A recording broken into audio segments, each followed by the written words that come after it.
The following program deals with a controversial subject. The theories expressed are not the only possible interpretation. The viewer is invited to make a judgment based on all available information.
The top talents in the comic book business are here to tell everything they know.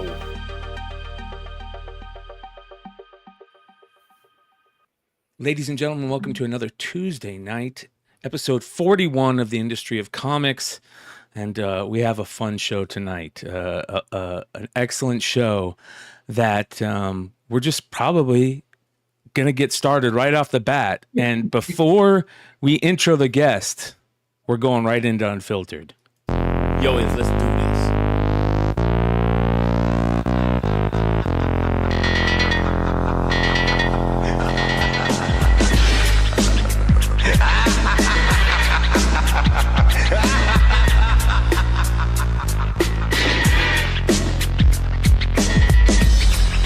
Most valuable commodity I know of is information.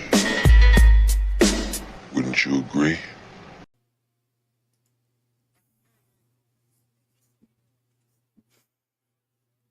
1 weeks. Is that crazy? Yeah, We 41 missed 1 weeks. week. What? We missed 1 week. So, San well, Diego. it'd still be We 41 skipped San weeks. Diego week because Yeah. we just couldn't make it all happen. Right. So 41 in the dark week. So that's crazy sauce. But I want you folks to think about this. I got to look at my notes for this because it's so long. Zombies versus Army of Darkness. Xena, Thundercats, Aliens, Mars Attack, Godzilla, Scarface, Red Sonja, Gen 13, Marvel, Wildstone, Oni Press, Aftershock. We can go through all this, but I'm going to tell you the big thing about it, this is just one of the coolest cats I have known since I've been in this business. We bring you the mighty one, John Layman. Nice intro, Jesse. Thank you. Yeah, you're welcome. I love Oh, it. I man. forgot to mention Chew. Yeah, it would have come up. Yeah. Babyface Layman, what is up? I'm getting pretty gray, Dennis. Maybe you Yeah. can't see it in the firelight. Yeah, that's it. Yeah. Well, believe it or not, we're both born in '69. I think I'm 2 months older than John. But I wasn't born in '69. Oh no, when were you born? Oh, yeah. Oh, you're going by my Wikipedia. Yeah. Which Tom Pyre and I used to fuck with each other and go on each other's page and type fake shit. And it's all been edited out except my birthday. That's wrong. Okay. What's your birthday? November 13th, 1967. So Oh, geez. I'm older than you. Okay. Yeah. And my birthday is next week, 71. So There you go. Scorpio. No, Sag. Oh, okay. Well, I'll Yeah, let yeah. that go. 1971. You look like the oldest out of all of us. I know, dude. What can I say? Hard living. I got the Carrie Lake filter going. There Right. you go. So to start off, you got a book coming out next. Is it next week? Titan 17. No, it came out last week. Last week. So you tell us about your what you're doing over at DC, and you're doing something at Marvel at this or at Image at the same time, or that stint is already over? Yeah. So at DC, I'm working on Titans. Monthly gig. My second issue just came out, and I'm writing my sixth, which is due on Monday. And then I'm doing The Scorched for Todd McFarlane, which is the Spawn team book. Right. They got 4 core books: Spawn, King Spawn, Gunslinger, and Scorched. And I'm writing The Scorched. And then I also McFarlane, which led to The Scorched, but it needed a longer lead time, was a Spawn Kills Every Spawn, which is one of those goofy Kills the Universe books by this newcomer, Rob Sketchcraft Dunez, whose style is just insane. Yeah. I mean, it's just packed with shit. You can spend 20 minutes with a magnifying glass looking at every page and still find new stuff. Yeah, and what's crazy about go ahead. Oh, I was just gonna say, so 2 regular books and then the Spawn Kills books, which hopefully we'll do kind of regularly. So I have about 2.5 books on my plate right now. There you go. And what's crazy is Rob is in Tucson. He lives in, I don't know if he still lives in Tucson, but at one point he lived in Tucson, and he's done a lot of signings at the store. So it's kind of cool. When I saw you guys in San Diego, I'm like, that's pretty cool. Oh, yeah. There's always he knew everybody at the con. And I have to talk to him because I'm going to sidetrack us half for a second because Jesse just left. So good. I'm tying up time. One of my best oldest friends back in my toy days was in Tucson. And out of nowhere, about 2 months ago, I said, man, I haven't seen him in forever. I haven't talked to him in forever.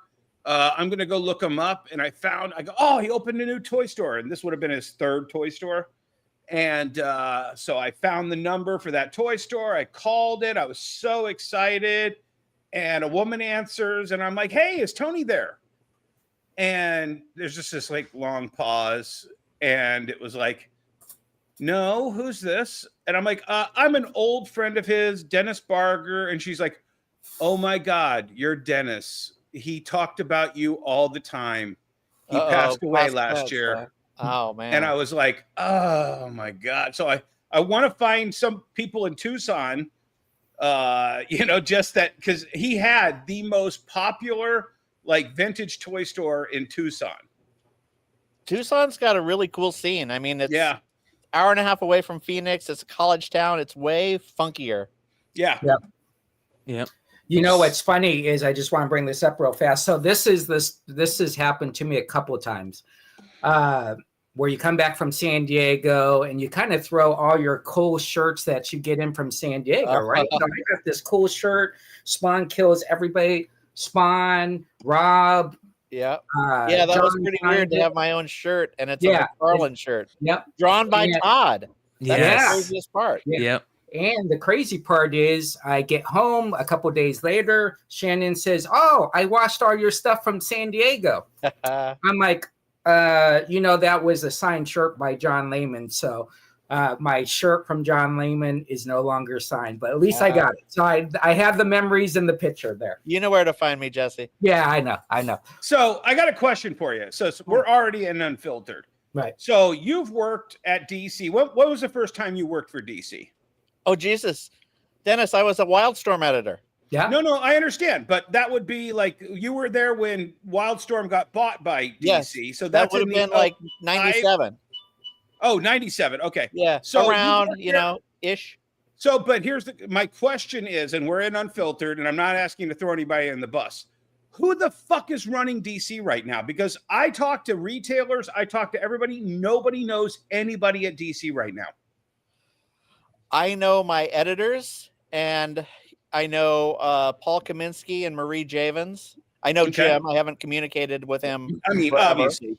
But I just talk to my editors. I kind of, do my work, turn my scripts in. Yeah, no, and that's absolutely notable. But I mean, there was a point between 97 and 2017 where you knew everybody up the line. You would talk to everybody, including marketing and sales. Well, sure, but also there was Dan at the top. Yeah, and Dan was very public, very, there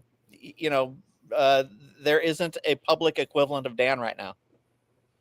But there's not. I mean, it's not just Dan, but it's 3 steps above Dan. I mean, I knew Diane, I knew Dan, I knew everybody, both sides of Dan. I knew the entire sales team, Stu, and I can't think of all the names now. Yeah, no, I know. Bob Wayne, of course. Yeah, and I couldn't tell you one person that works at DC other than you and Jim Lee, and apparently Mark Wade works there too. I don't know. Yeah.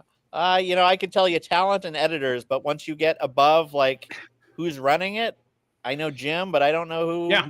Well, John, I got Dianes or the Pauls or the Dans are. I got to tell you, I think that I haven't been as excited for DC content as I have been in the last 5 years with what's going on now. And you're part of this all-in initiative, right? With the Titan stuff that you're I don't doing. know. I mean, I could tell you how it happened, but it was as big a surprise as it was to me as it is to you, or vice versa.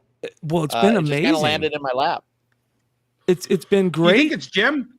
Do you think What's Jim that? sees that you're working with Todd over here, and No, Jim's like, no, I like John, and let's get him over here. No, I could actually tell you how it happened. I'm in tight with Katie Kubert, who's one of my favorite editors of all times, and she throws me small gigs, and she hired me for Suicide Squad Kills Arkham Asylum, which is a preview to that Suicide Squad Kills Justice League game that came out and didn't do too well.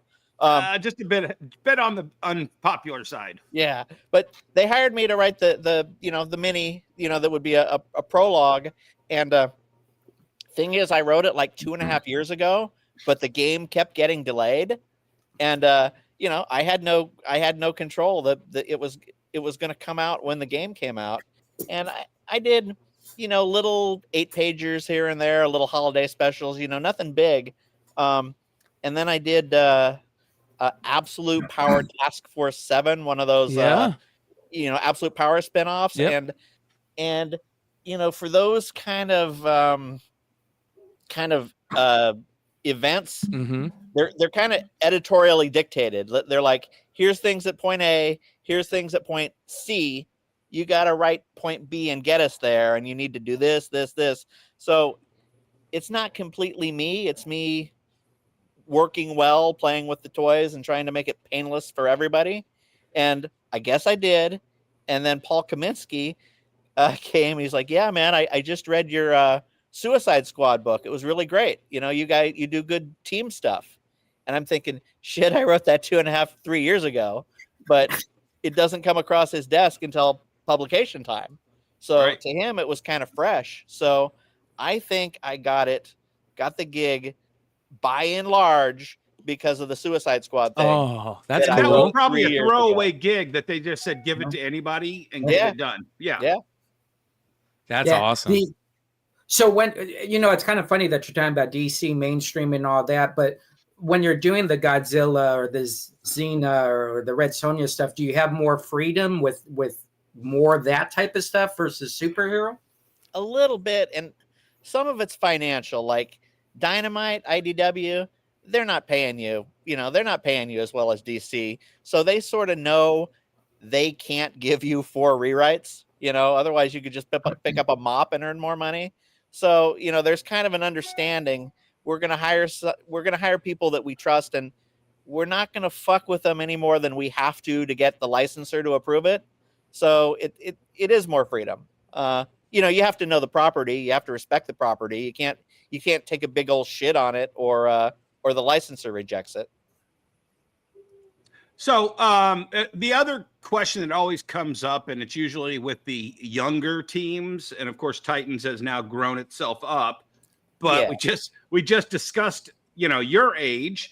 Do you ever worry that you're going to hit that brick wall where they don't want you to ever write anybody below 50-year-old characters? I don't know, because I'm not going to name names, but I've been reading previous Titans runs, and there are some old white guys, just like me, old fat white guy trying to write teen slang, and it's just fucking cringe. Oh, I hate it, man. And, I think the worst for me, and I think it was well dictated, but this had nothing to do with my hatred of Mark Waid as a human being. His Champions run, I was just like, oh my God, dude, you're Steve Buscemi with a skateboard over your shoulder. Stop it. I have to say, I like Mark. We've had a lot of good times together. I'm just going to sit my tea up. But yeah, when I'm writing young people, even kids, sometimes I see people writing kids and they make them like 5 years younger. Like kids, especially teens, they at least try to sound like adults. Yeah. And I don't want to date my stuff anyways, so I'm not going to be like, oh, that's nice drip, yo. Whatever they're saying today, they're not. You're never going to say it right. You're never going to say it right. Yeah. So, I don't even try.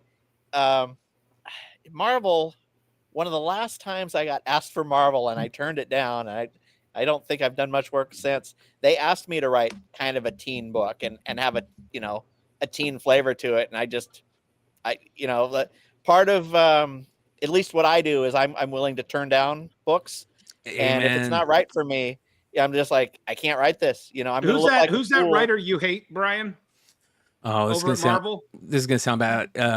Well, so it goes along those same lines. When Marvel has has characters, especially one that is a knock out of the park.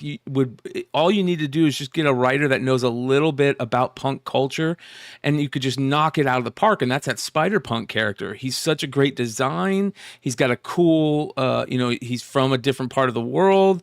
He's just a very cool character, and they got somebody that you could tell had no idea about punk culture or anything, and it just sounded so fake and disingenuous, and unfortunately that writer still keeps getting jobs, and it just, for some reason, maybe because I like that character so much and I was so looking forward to it, that I feel that whenever I read that writer nowadays, which is, and I don't even remember who the writer was, but DC did the same thing that when they brought Guy Gardner. It was after the whole in the 90s when I was trying to Parallax. Hal Jordan, Parallax, and then they send Guy Gardner and he loses his ring and he becomes Warrior. Yeah. And I'm just like, did you read a single thing of the last 10 years of Guy Gardner? This guy was my spirit animal. He was an asshole just like me. I loved it. And then they were just making him a fucking asshole for no reason. And it was just like, no, he has a reason why he's an asshole. And you're just making him a bigger asshole because you think that character trait is, no, he's an arrogant asshole. And I know Nathan Fillion can capture that Guy Gardner, and I hope he does, but I don't know that it's going to turn out that way. We'll see. That's the other weird thing that's happening at DC. Asshole, That's the other thing that's happening at DC right now is they have this big, huge movie push thing going on with James Gunn, and he came out recently and he talked about kind of stating that people need to differentiate the DC comic world with the DC movie world, which is very interesting. I mean, do you have any thoughts on that, John? Do you think that that's I don't think you should say that, because that doesn't drive people to comics, and you don't need to drive comic readers to the movies. You do need to write, so we're the built-in audience. Yeah. Shut the fuck up and say, if you like the movie, check out the comics. That's all you need to say. Amen. Well, and on top of that, we're the built-in audience, but we're the people that the normies go to say, what do you think about this? True. Right. True. And so the normies, they see it and they're like, oh, I kind of like this, but let's take James Gunn's Guardians of the Galaxy. Everybody was like, oh, I really like what's going on here. How close to the comic is it? I'm like, whatever twists and turns they took, this is as close to a Guardians comic book as you could get on screen. And that just made everyone's love of it, just increase more. Now, all this being said, the normies aren't paying attention to what James Gunn is saying as much as we are. We're parsing every word and getting pissed. And the normal fucking muggle just kind of shrugs and turns the page. I am a little disappointed, and I'm not going to make this like a soapbox bitch session, but Daniel Craig as Sergeant Rock. And I just kind of look at Sergeant Rock as being one of those iconic veteran characters that, I just don't know you can throw an Englishman into that and get that. You know what I'm saying? Hey, is he going to be an Englishman, though? Or because it's easier to do American accents than it is to do British accents. No. But here's the thing. If you had put somebody other than Tom Hanks in Saving Private Ryan, that's kind of an American playing an American war hero. You know what I'm saying? Sure. Red, white, and blue, etc.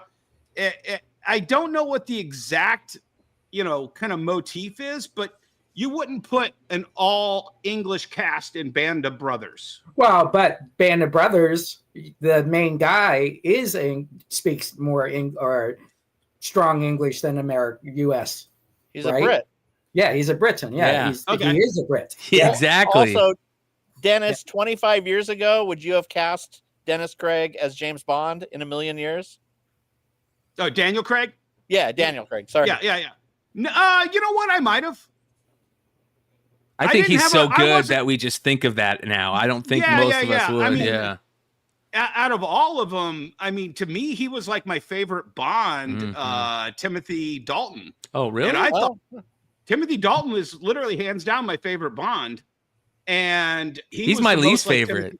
What? Yeah. But here's the thing. I read the books. And to me, when I saw Timothy Dalton, I was like, oh, that's kind of like the book Bond. Wow. Holy cow. All right. Back to John. Daniel Craig's whole appeal that he's more like the character in the books? Yes. Casino Royale. Absolutely. What a great movie. Yep. Yeah. He's a stoic man who king and country or queen and country. It's just that mentality that I think Daniel Craig kind of nailed, and where I thought Timothy Dalton brought to something that nobody else had really brought to that. Yep. Well, I'm going to make y'all cringe. Roger Moore is my guy because I was just getting ready to say he's my number 2. Yeah, Roger Moore is my guy too. Sean Connery maybe a little bit too early for me. Yeah, I appreciate Sean Connery, but I don't like movies that are that old. Yeah, exactly. So tell us about not how you started writing, but how did it transition into comics? Well, the plan was always comics. So it didn't transition. I started with Star Wars in '77, and then then like Micronauts and ROM and started reading the superhero stuff. But I was always primarily an indie guy. Like I was a Cerebus reader, sure, and I didn't stop. Like, this is gonna sound so freaking naive. I was in the 8th grade. And they started having 2 X-Men comics. And I was so pissed I quit because I didn't want to have to buy 2 comics of the same franchise. Like, there'd be times when I'd be buying 30 comics a month. And then there'd be times where I, like, needed weed money or, girls or whatever. And I just read Cerebus. But Cerebus kept me going to the comic book store, either every Wednesday or, at least a couple Wednesdays a month. Because it came out monthly for 300 issues. And, it's the thing that kept me in comics. But I also wanted my Cerebus. I wanted to write comics. And, old guy pre-internet, how the fuck do you do that? I lived in a small farm town, Sacramento, and there'd be these little hotel lobby conventions. It's just like one guy and, a bunch of old guys with long boxes. And then, once a year there'd be something in San Francisco that would be 3 times as big. Still not what we would consider a convention. But now I think it's both easier and harder because you can find me, you can find Mark Waid, you can find whoever on the internet and actually, hey, how do I get in comics? Give me some advice. You can chat with creators in a way I only could like twice a year. But on the other hand, there's a lot more people trying. Anyways, going back, Jesse, let me just say, it's funny you say that because the second you said that, I'm like, holy shit, your sarcasm comes from Cerberus. Oh, probably. Oh, yeah. No, I mean, it literally just focused that iris right in, and I'm just like, holy shit, now I can see it in about half your writing. Yeah, the people who have read Chew and read it, like, there are pacing similarities. I letter my stuff. There are lettering similarities. Yeah, that it definitely, hopefully it won't end the same way for me because I think Dave's a little bonkers now. Well, you are unfiltered. I went to college and was an English major because that's writing, and I wanted to be a comic book writer. They didn't have they didn't have Kubert School, and then it was either comics or rock and roll. And I was just going to ask that if you were a music guy. I was just going to ask that. After college, I had a friend in San Francisco who was a roadie, like a tech for plays. And he's like, watch my apartment, pay my utilities, water my plants, live in San Francisco. And so I spent a year in San Francisco interning for an indie record label and then working at Tower Records in the Castro and just going to shows. I didn't have like 2 nickels to put together, but I was always at some fucking indie or punk show drinking the cheapest beer you could. I was going to ask you if you'd ever been to the Cattle Club in Sacramento. Oh, of course. Yeah, sure. Yeah. Have you seen the documentary All Things Must Pass as a former Tower Record employee? Oh yeah. In fact, yeah. I can remember when the boss like came into our store, and it was a big deal. Yeah. Well, I was watching that documentary on the way to San Diego on the plane, and it absolutely kind of opened my third eye as I'm listening to the industry talk about how we're going to keep moving forward, and digital's going to be the way. And I'm like, you guys really all need to watch this fucking documentary. Honestly, it doesn't turn out good for the Tower Records. Yeah, and I love Tower Records, man. I have so many happy. Not working there. I mean, working there was cool too, but just my life driving to Sacramento, going to Tower Records. It's a devastating thing to lose. So I got a call from my buddy. Hey, show's over. Get the fuck out. And I had a girl that I was seeing, and she lived in San Diego, and she's like, well, maybe things are getting serious with us. Why don't you move to San Diego and we see if things work out? And I'm thinking, oh, that's where that comic book show is, right? Which at that point was, minuscule, was a thumbnail of what it is today. But so I went. Was to that San the old Diego. Cortez days? I came the first year. It was in the convention center. Oh, okay, yeah. And I got a job at the newspaper being like Jimmy Olsen. And I can remember the first year driving down to the gas lamp, which was all hookers and crackheads, and worried about my like tire rims. As I park my car, I pay $5. I see the whole show during my lunch hour, and I get back, and the bosses don't know that I took 15 extra minutes. But so I would start covering comic shows. I mean, I would start freelancing comic book articles when Stallone had a Judge Dredd movie. Mm-hmm. Yeah, hey editor, I know what this is. I can write a features article on this. You were the geek speaker. Yeah, I really was. And then when Spawn had a TV show, or when Comic-Con rolled around, and every year they wanted me to talk to Jim Lee's studio because that was the local angle. Right. And after about 3 years of covering Comic-Con, they kind of knew I knew my shit, and they hired me for an assistant editor job, which was just fucking pure misery. It was a cut and pay, but it was comics, so I comics. I can survive. But you got the exposure. There you go. So I was getting paid shit. And Dennis, you must know John Nee, right? Yeah. John Nee was a lot rougher in the old days. He was a dick to work for, and it was just kind of miserable. And after about 3 months, the paper called me back because they hadn't replaced me in my. By then, I was doing like stock charts and graphs and shit. And they're like, hey, if you come back, we'll give you a monthly comics column in the book section. And I don't think a major newspaper, I was one of the, if not the first, one of the first to have, cover comics in a major metropolitan paper. It had to been like one of the top 8 papers of the country or whatever. And I had a comic book column once a month. What is that, like 94, 95? 96, 97. Okay. And then, a year and a half passes, and I get a call from Dune Beer and John Nee, who basically called me back and said, you were underutilized as an assistant editor. We know your shit.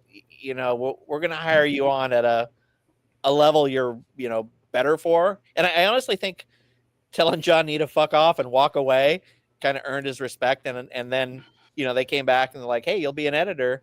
And I edited probably John, about 100.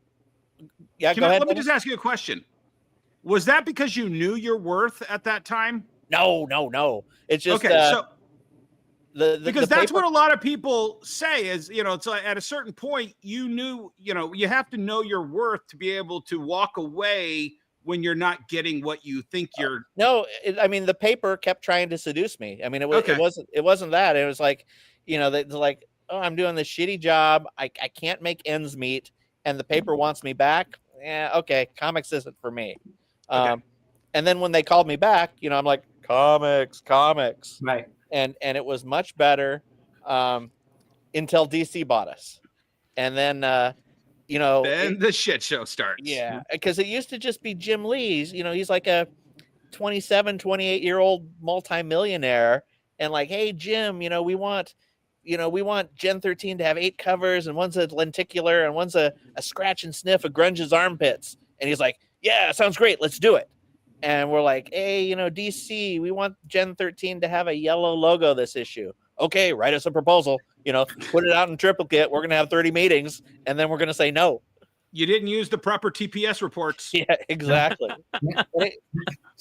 It was just, okay. So, but let me dispel a myth here or reinforce it. I always heard this little rumor that there was some piece of technology that Wildstorm and Jim utilized. Yeah, it's called coloring.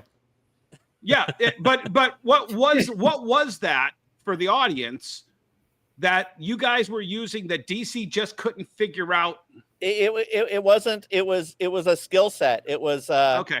It was the manpower, not an actual correct. software. But I mean, they also had the shit down to as efficient as it could be, which still it's Flintstone technology to us now. Printing out YMK files and driving to FedEx and all this sort of shit. But as well as you could know that stuff, John Nee, Clydeen Nee, in color, being incorporated into Wildstorm and Wildstorm Effect coloring, like they were the best colorists and they knew their shit. And DC wanted that to pluck and plug in, as well as Jim Lee's name and those IP. were the two things they wanted. I don't really think they gave a fuck about our IP. See, and that's what. Well, they did want Gen 13 because they were playing with that. Right around that same time, I was in Chicago when they premiered that Gen 13 animated. Oh yeah, sure. And that was where I think they were trying to. That was where the wheels started going with Warner Brothers. But they gave up on it pretty quick. They never did anything with it. I mean, everything, and that was part of the reason I left. I got into a lot of trouble over Authority, which was not my fault. Been there. Tell it. So I was Rochelle Brissenden was the editor of the Authority originally under Warren Ellis and Brian Hitch. One of my all-time favorite series or teams. Oh, yeah. Everything. Amazing. Yeah. Rochelle was Travis Charet's girlfriend. Travis moved to France. She quit and moved with him. And they're like, hey, you're the new Authority editor. 13 just went to print. Get 14 out the door. And 13 comes out, and we're all stupid like 24-year-old kids. We don't know shit. And I guess Mark Miller had the Authority go in and kill the real president of Indonesia. Like they named the actual, president or something crazy like that. And like, we didn't know who the fuck knows who the president of Indonesia is. But, Paul and DC Legal figured that out. And then Paul figured out, oh man, there's this gay fucking Superman and this gay Batman. They're making fun of Superman and Batman. And it took them 13 issues to figure that out. Yeah, because it was a little more explicit. Just the way Frank Quietly's art, was a little different. There may have been a kiss or anyways, but they're like, get the editor in here right now. John Layman, you're the fucking Authority editor. Shit rolls downhill on your head. How did you let this through? Well, I didn't. I just got the gig. And they're like, well, you're the editor. We're gonna shit on you forever. And it didn't help that I've got a big mouth and I mouthed off online. So I got on Paul's shit list pretty early, and Paul doesn't forgive. And they basically said, you're not gonna go any further at Wildstorm. And I wanted to be a writer anyways. I'd edited like nearly 200 books at that point. Wow. I knew how to write a script. I had contact lists. And it's like, it's time for me to go. I don't want to be an editor as a career. And Wildstorm was good to me. Like, they didn't really give me writing work, but they gave me lettering work, which, helped. then I just, took small gigs, and each gig got a little bigger. Amen. Yeah. Amen. Are you just a quick question? Are you? I don't think the word is surprise, but being part of that '90s generation of creators who basically are the top tier of the industry now, We're the old guys now. Yeah, We're the veterans. We're not quite legends yet. Yeah, is it because you guys are veterans, or is it more than that? I just think comics is hard to stay in, and I think if you're an old guy who has done comics for a certain amount of time, you kind of earn your place, because it's real easy to drop out or flunk out or give up, and once you get your foot print in comics, it's there forever. So I'm in a fortunate position that way. Do you think it has anything to do, though, with all of these generational shifts? So, the Kirby era was just slap this shit. You need to get 60 pages done, inside of this time window. And we don't care what it is. Stan's going to give you a cocktail napkin with the script, and you better have a book ready in 2 weeks. Whereas you came up under the guys that bucked that system, and they didn't put those undue pressures like Jim Lee and Todd McFarlane. Oh, yeah. No, if anything, the pressure is we're going to make it beautiful, and we don't care if it's late.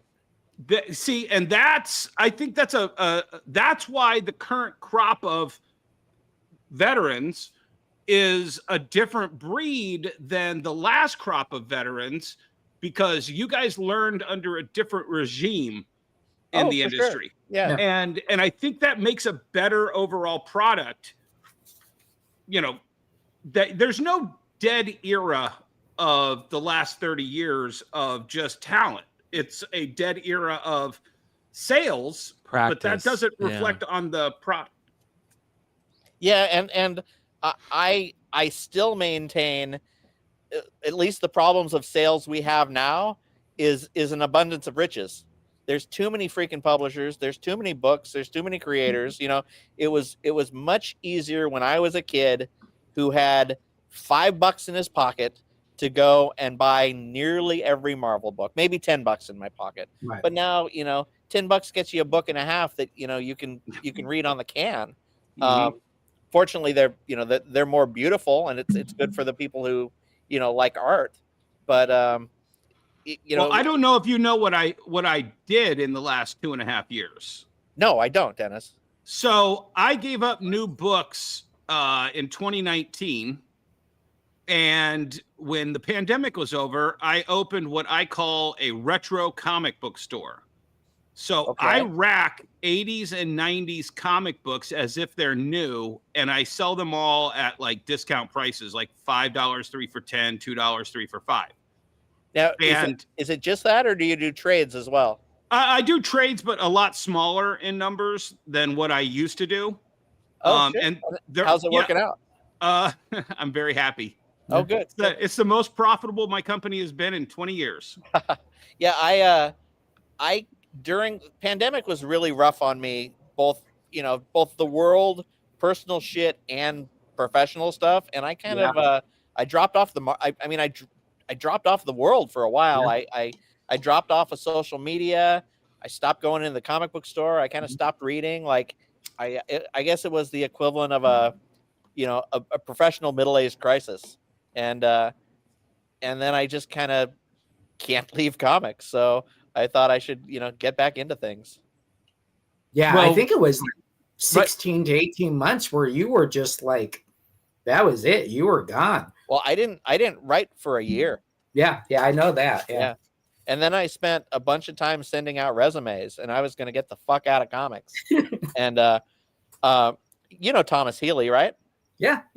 I kind of credit Healy for kind of being the guy that was there at the time when I really needed a rope. And him just walking up to me at Tucson, and he's like, "You want to write a funny Spawn book?" And I'm like, that doesn't even compute. Funny and Spawn doesn't belong in the same sentence. And why would you have me write Spawn? And, it's not something I jumped at. I had to, think of.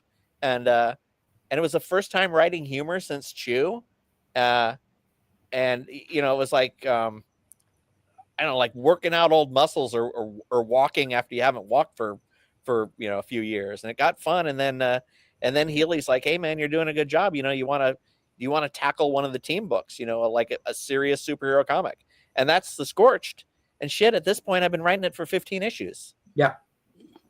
Yeah, I think one of the benefits me and John have had is, and it's a little bit different now. We could go Pandemic. Pandemic. There you go. I can't even remember the word. Where the Arizona community was crazy. Oh yeah, yeah. It's really kind of dried up without you, Jesse. Yeah. I gotta say.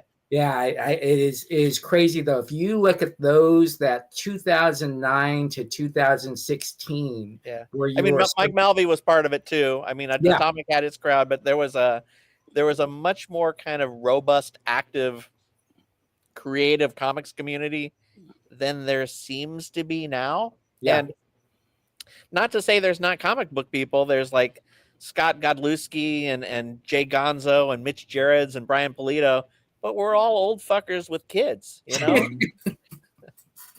Yeah. You know, you don't like the people hanging out in your place were like the scrappy 20-year-olds. Right, exactly. You know, you were talking about the 90s social. Social was kind of Wizard magazine. That's how you got your social news. Oh yeah.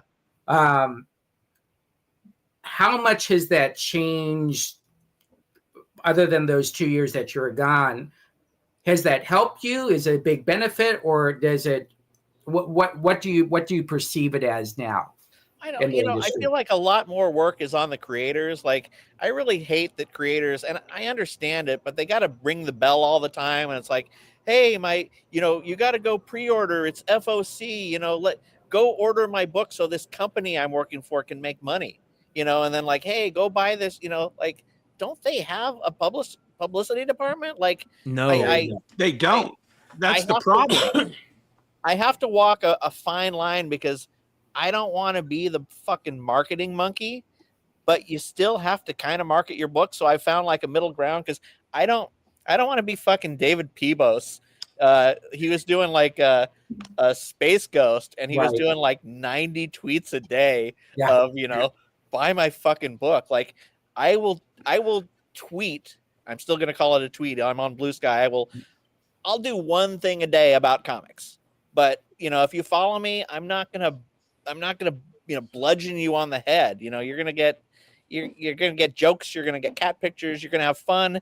And, you know, hey, I write comics, but I don't want to be the person, like, I don't want people to mute me because I'm talking about comics so much. Right. Well, also, I think the content of what you're writing, as long as it's good, it will catch a crowd and catch. You don't think that works anymore? No. I've seen masterpieces that no one gives a fuck about. Like, I mean, Chew was at the right place at the right time, but there were just as many good books as Chew that fell through the wayside. Let's talk about Chew. Because I think I wanted to start with this one. Okay. So Chew was, I think Chew was the right book at the right time with the right sensibility. Yeah. And it caught fire like no other indie book without, and no offense to you, your name wasn't huge at that point. It was a meat and potatoes name. Whereas all of a sudden people were talking you and Rob as superstars. Yeah. And you got that early Hollywood movie check. Yeah. We, you know, when we went to Image Expo and announced it, they're like, here's this great new book coming out. It's going to do great. Here's this great new book. Oh, and here's this weird cannibal book, you know, blah, blah, blah. And the books they were advertising as great are gone now. Yep. And it's not because they weren't great. I mean, maybe they are to story, but like something about Chew, Dennis, like you said, like the tone hadn't been seen in a while, and Rob's weirdo art and the kooky high concept, like it just hit at the right time. And had it come out 6 months later, had it come out today, who knows? You know, who knows how it would have done. Yep. What's funny about when you say his kooky art, Chew, do you think Chew could work with a Perez doing it or a Byrne? No, it wouldn't. No, right? It almost had to be Rob. And funny thing was, when Chew was originally conceived, I was thinking about someone more like a Pia Guerrera, like who's totally solid, great acting, but not necessarily flashy. You know, maybe a Mike Norton, and then I started looking for artists, and my problem is the more I write stuff, the goofier it gets. And Chew, as I was going further, it was getting off message and weirder and weirder. Right. And then I started looking, and I've always gravitated towards indie guys anyways. So when I saw like Rob's style, like I really liked it. And then the story, which I'm sure you've heard, Jesse, is I told him I had pitched it to Vertigo 100 times. So he did a sample page that looked like Guy Davis. And Caliber Comics fame. Yeah.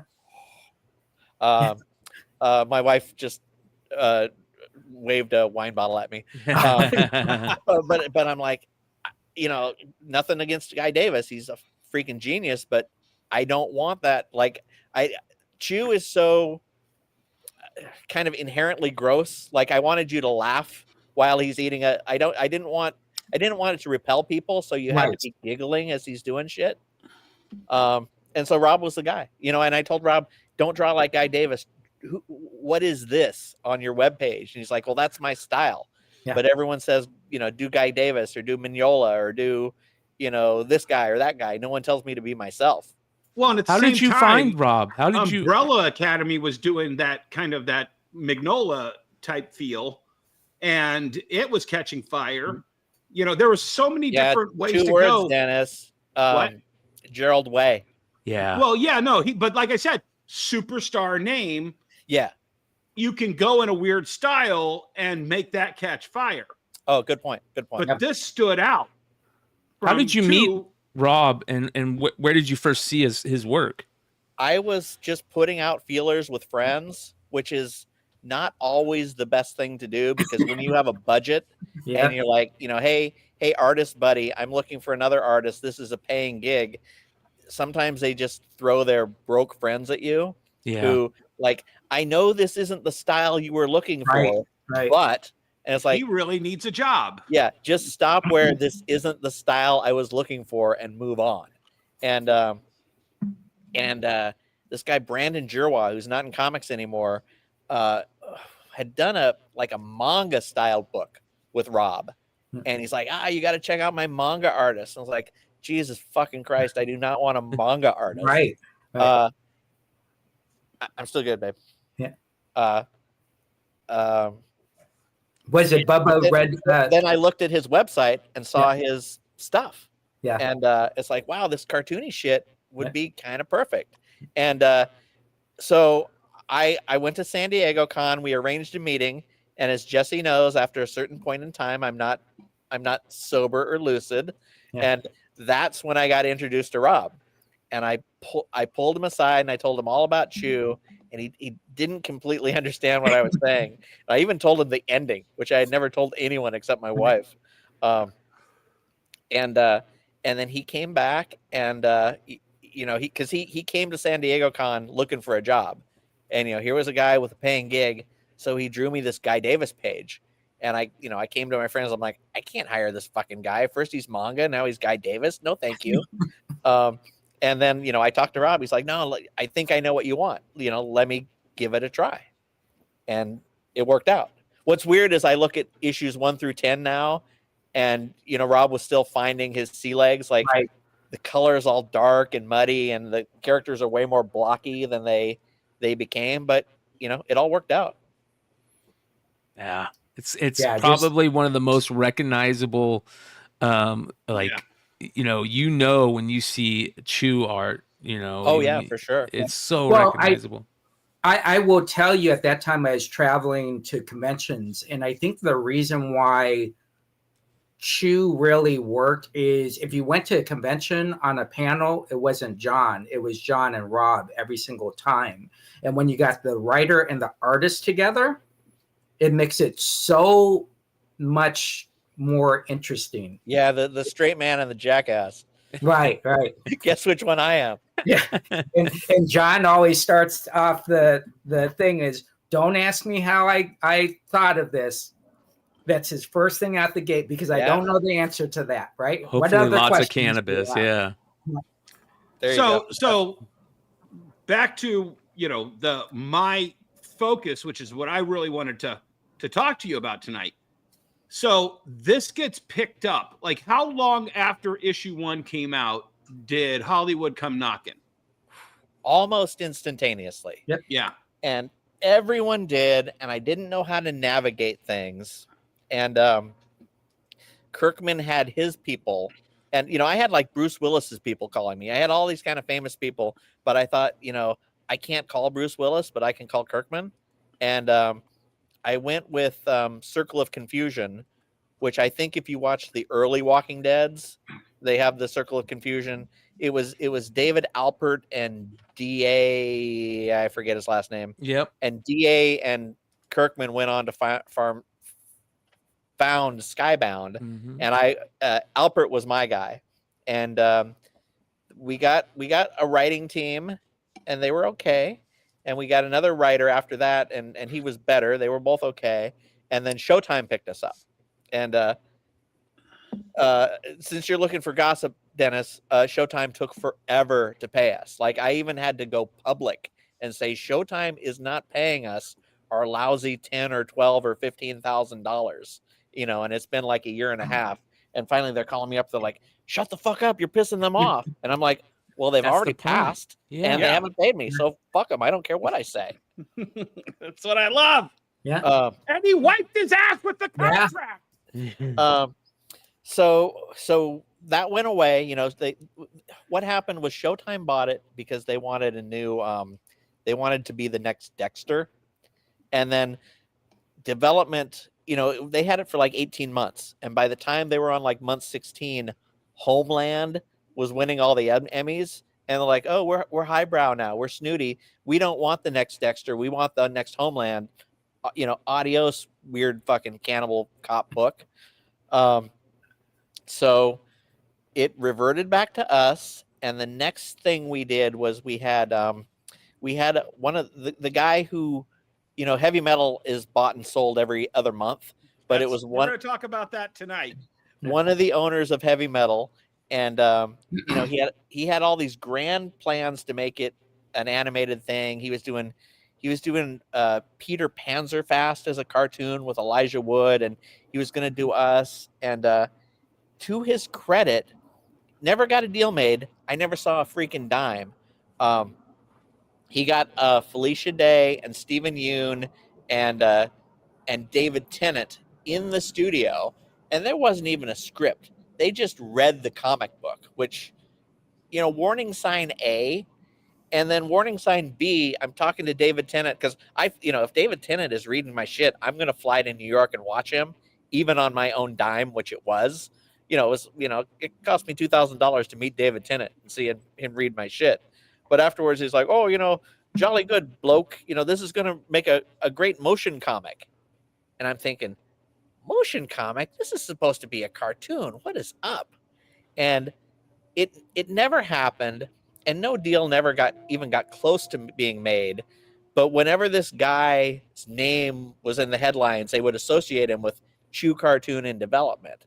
And I think he paid them this is all speculation. Right. I think he paid them very little, promised them a ton of percentage on the back end, and then just used the Ladder appearance. hopper.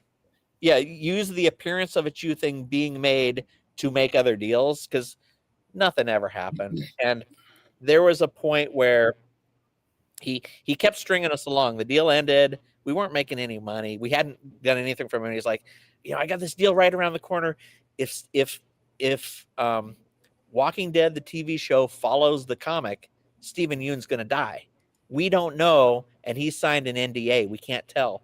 But if he does die, he wants to be in it. He wants to do Chew. And so he strung me along for like 3 more months until the premiere happened. And Stephen Yoon died. And then I'm calling him up. I'm like, all right, is he on board for this Chew TV show? He's like, well, I can't get his people on the phone. And I'm like, oh, okay. Adios, bitch. Right. So next, Kirkman calls me up almost 8 years ago to the day, because it was when Trump was elected the first time. Because I remember that, and I got the call from Kirkman, so it's easy to put those two together. And he said that AMC wanted Chew, and if the people behind AMC's biggest show are the producers, and AMC wants it, this is as close to a sure thing as possible. Right. And like, Jesus, okay, that sounds great. Sign me up. And he's like, what are you, Chew had ended at this point. What are you working on now? And I'm like, fuck, I've got this, sci-fi horror thing I've been working on forever. He's like, it's approved. And that's how Outer Darkness ended up at Skybound. I never pitched it. I wouldn't have pitched it, but he called me, they wanted a Chew TV show. And by the time I got off the phone, I was in bed with Skybound and had given them, my next creator-owned book. And then I remember I was in Israel for a signing, and I was like, trying to get a website as we're driving to the, trying to get a signal on my phone as we're driving to like the Dead Sea or some shit. And I get on Bleeding Cool, and it's like, oh yeah, AMC and Skybound are suing each other. Oh, shit. There goes the fucking. Wow. I was wondering when that little timeline was going to butt up against the other timeline. Yeah. And then they got a writer, and I did not like the writer, and I did not like what the writer did. And then they're like, well, we're still going to pitch it to places, and they tried to pitch it to Amazon. And I'm pretty sure this is before Invincible. Was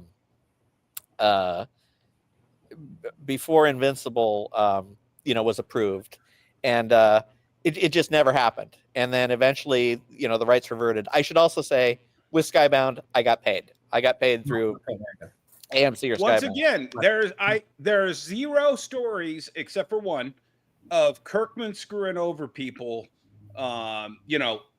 After he became big.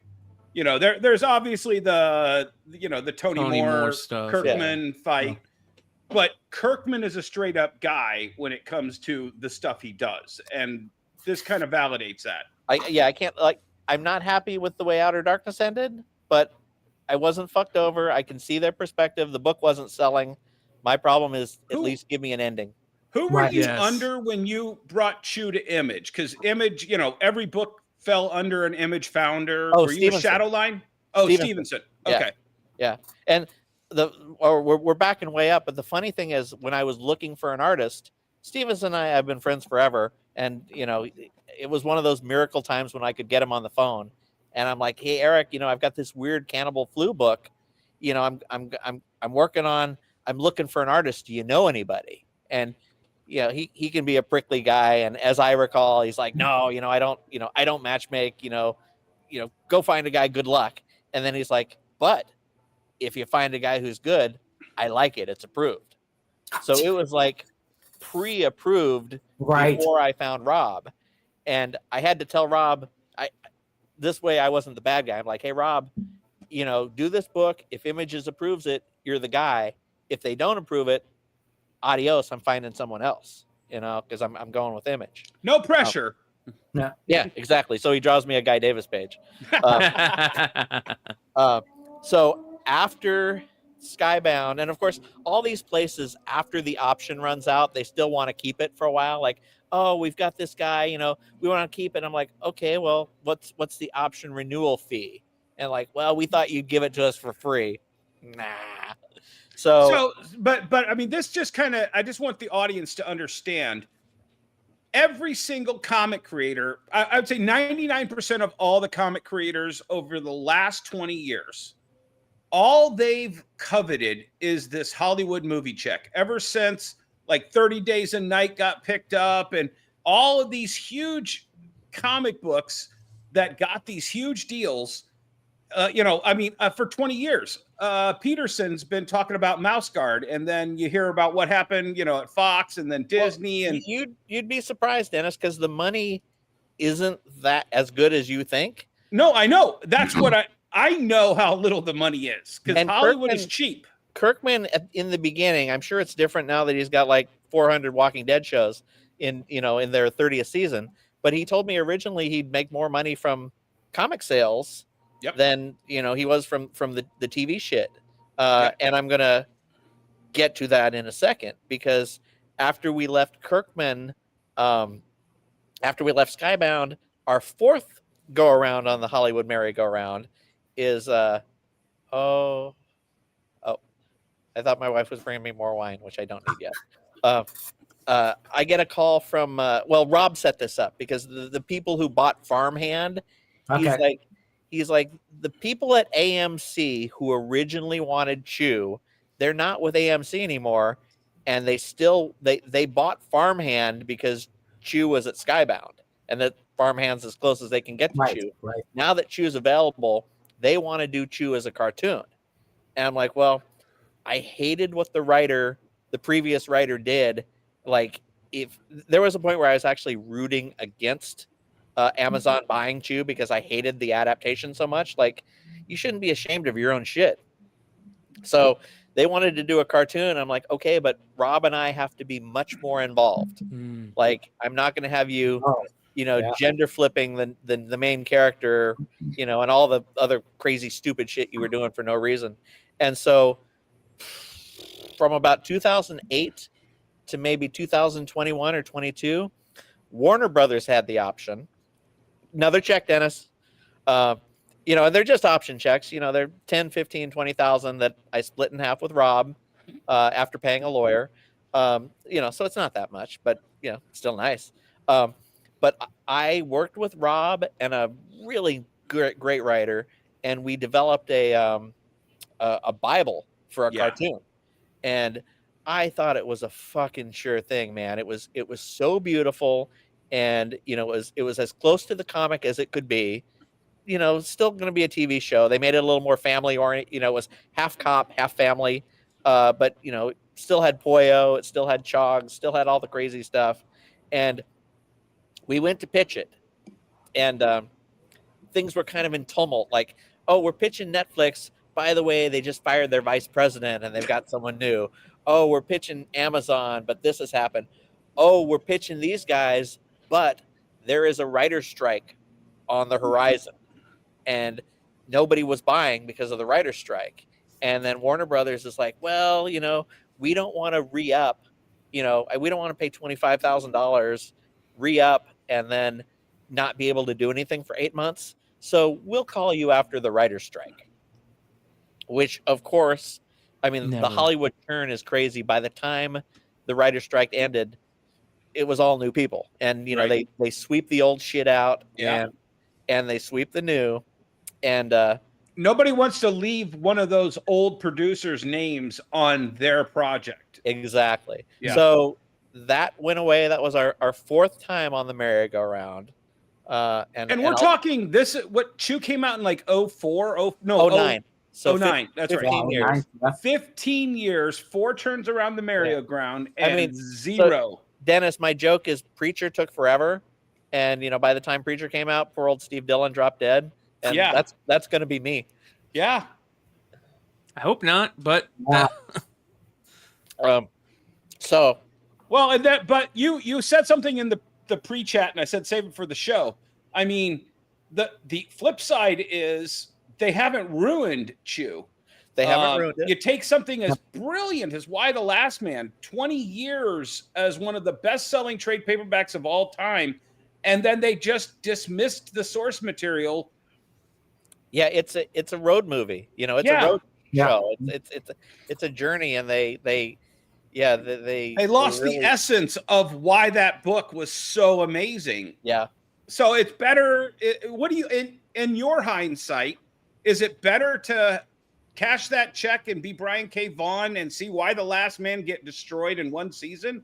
Or is it better to own your IP, cash all these little checks along the way, and still maintain the dignity of your IP? Well, I'm pushing 60, Dennis, and I wouldn't mind that one big check at this point. Right. Because, but it is if you're playing the long game, the little checks are great. But can I make a suggestion right here, live, right here? You better not steal my suggestion that I just wrote down, but go ahead. Crowdfund an animated show. Yeah, there you go, right there. Well, Chris getting ready to say. So we had some Hollywood guy who was calling me all the time, and he seemed like a bit of a fast talker, but no one else was really calling me. And like the heavy metal guy and Skybound, they not Skybound, it ended, but they wanted, everyone wants it longer. And I'm wary to get in bed with Hollywood guys because they will string you along. Right. So this guy said, hey, I want to do Chew. I've got these ideas. And I'm like, I don't want another fucking albatross around my neck. Right. Well, I'll give you 6 months, and I'll give you 6 months firm. And if you can't make it happen, we're done. Right. I'm giving you some exclusives here, and apologies, I have to stay vague. But he's like, hey man, we got this movie and TV star interested. And I'm like, yeah, sure you do. Bruce Willis called me, asshole. And then he's like, well, we're going to take a meeting with this guy. And well, it turns out he's completely on board, and he would be great. And he's taken point, and we've got a production company, and we've signed some papers, and we're looking. This guy is so big that I'm not going to write it. They're basically like, look, sure, this is his thing, and I'm like, okay, but me and Rob are going to stay on. We're going to quality control it a little bit so you don't fuck it up, but we kind of trust that we're in good hands right now. So at this point, we're on our 5th thing on the merry-go-round. They're trying to put a team together. We have a person attached that I'll tell you when we're not rolling. Right. Sure. And it's all pretty amazing. So it's like, I feel like it's like a lottery ticket where you've got 2 of the numbers, and you're just, you're hoping that this is the time Next the numbers ball come drops. up. Yeah. Do you feel that you need like just this one shot comic to come out just to get that extra exposure? Well, or that doesn't matter at this point? So at this point, Chew's been around for 15 years. It's an evergreen book, but the royalties are not what they were 5 or 10 years ago. And we're finally putting out an omnibus, which I've resisted because I want your money more than once. Right. But as a retailer, you don't want to figure out if volume 8 or volume 9 of a book is in stock. So it's easier for you as a retailer to order one fucking big one than keep track of 12. I get it. So we're even though I hate omnibuses, they're too heavy, they're cumbersome to read, we're finally putting out an omnibus. But they look great on your YouTube shelf. Yes. Yeah. And that will, once we pay off the considerable printer bill, that will keep the royalties going for a while. But if we could get a show and Goose, because there's a generational churn in comics, which I think is every 4 or 5 years. And at this point, Chew's 15 years old. Yes, it's an evergreen, but if we got on a TV show, we'd get a whole new audience. Plus we'd get muggles, Yeah. Right. So, I want the TV show, Dennis, not necessarily for the big Hollywood check, but for the big comic, for the comic book checks to keep rolling in. Right. Exactly. Well, I think the advantage you have now, and I almost talk about this every single show now, is we got 1,200 retailers. When Chew came out, there was about 4,500, maybe 5,000. Oh, right? Yeah. So nutrition rate is horrible, but we do have 77,000 people selling comic books that have started this new way to actually be a retailer. So it actually might be even better in exposure now than it was in 2009, which was a huge exposure point at that time. So I'm saying, cross your fingers, and hopefully there'll be some kind of news in the next 6 months. But things are going, and I actually feel really positive this time. There you go. That's amazing, man. Good. That's what we like to hear, at least. Yeah, especially with this. I mean, to me, this is a bookend. Seeing this finally kind of hit as a retailer who took an early stand on that book as like, you've got to read this. You've got to read the trade. You've got to check this out. And I probably had an 80% like flow through, like people like, oh, I'm absolutely about this book. And then, I mean, shit, I've known Josh Blaylock the entire time Hack Slash and Tim Seeley they were putting soon to be a major TV show, 20 years ago. Yeah, thank God we never did that on our covers. Yeah. So, I just love seeing these bookends of the completion of this. And that's kind of validating of, guys, it's not just the stuff Kirkman's putting out. There's a spectrum of amazing creators that have created amazing things. Just quit being pigeonholed into, it has to be this, it has to be that. Chew was the book, though, and it still is the book that every single person that's read it or knows anything about it says, what the fuck is going on with, why hasn't this been made? The cool thing about Chew, and this is all, 2020 hindsight, had I pitched this, Vertigo actually would have picked it up. It's got a very viral, like you can hand it to your non-comic book reader, significant other or coworker. But what I have since figured out, and it's in like 12 languages now, is there's a universality to eating food. Every single person who's ever lived in existence, no matter where you're from, what race you are, what gender, like doesn't matter what, you eat. You know how to be hungry. You know what it's like to get food poisoning. You know something delicious. Like there is no more universal theme than food. And I'll add one more thing. Every culture loves something that tastes like chicken.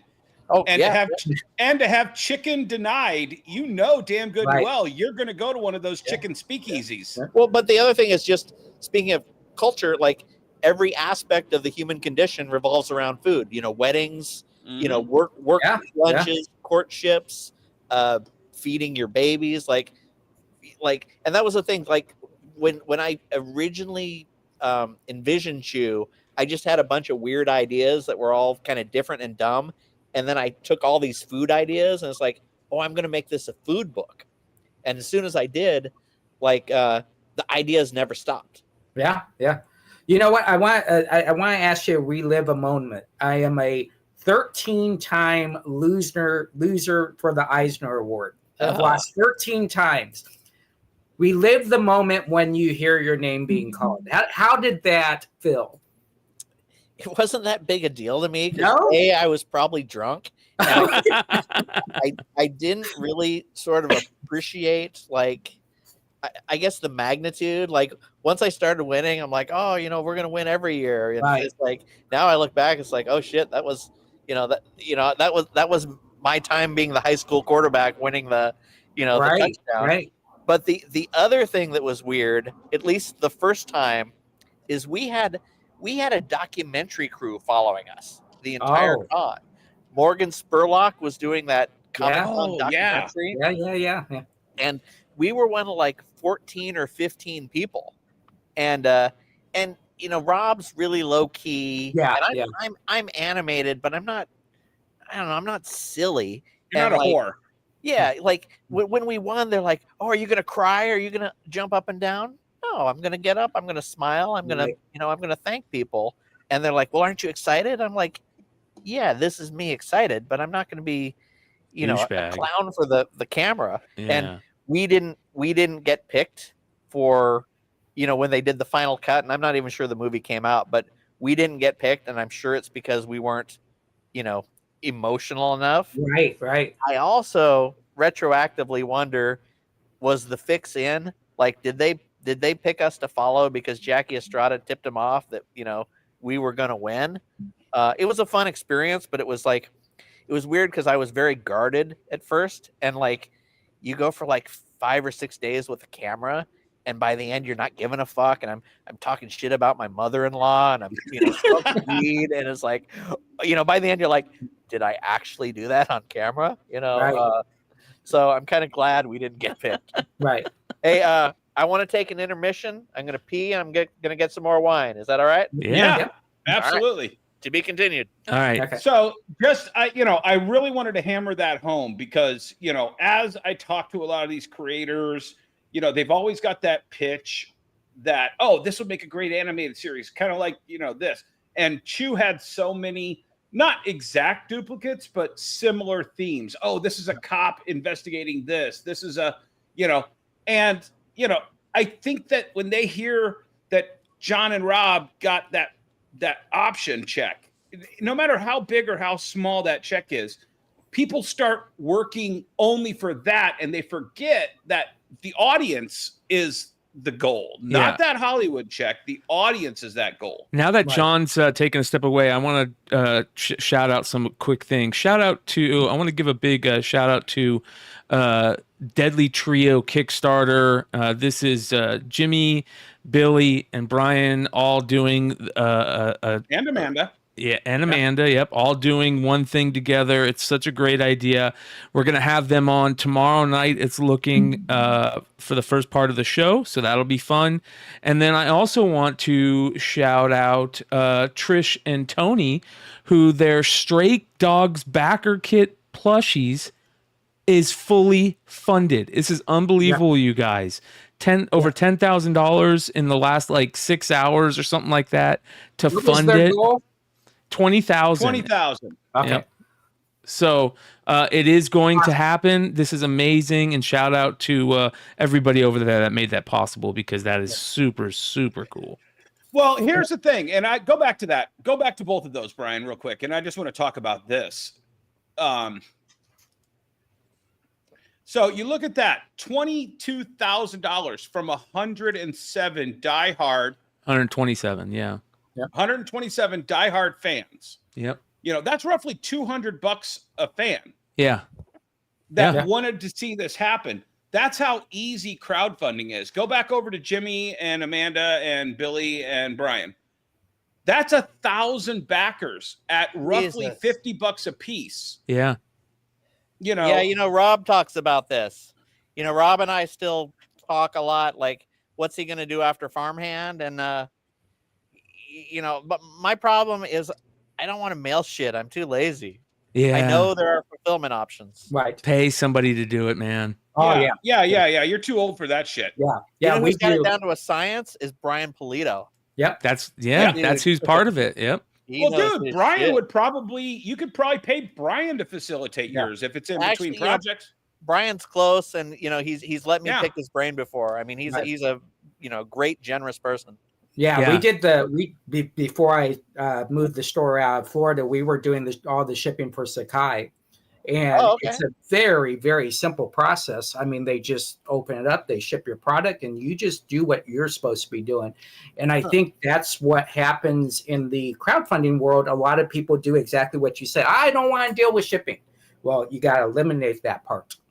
Right. And if you eliminate that part, then it becomes very easy, especially with Rob being, where he's at, where you're at, so I just think that, the more and more I see the industry screw the pooch, and, and I mean, it's been good to you. I'm not trying to, shit on it, but I just think that as good as the industry's been for you, it could have been better.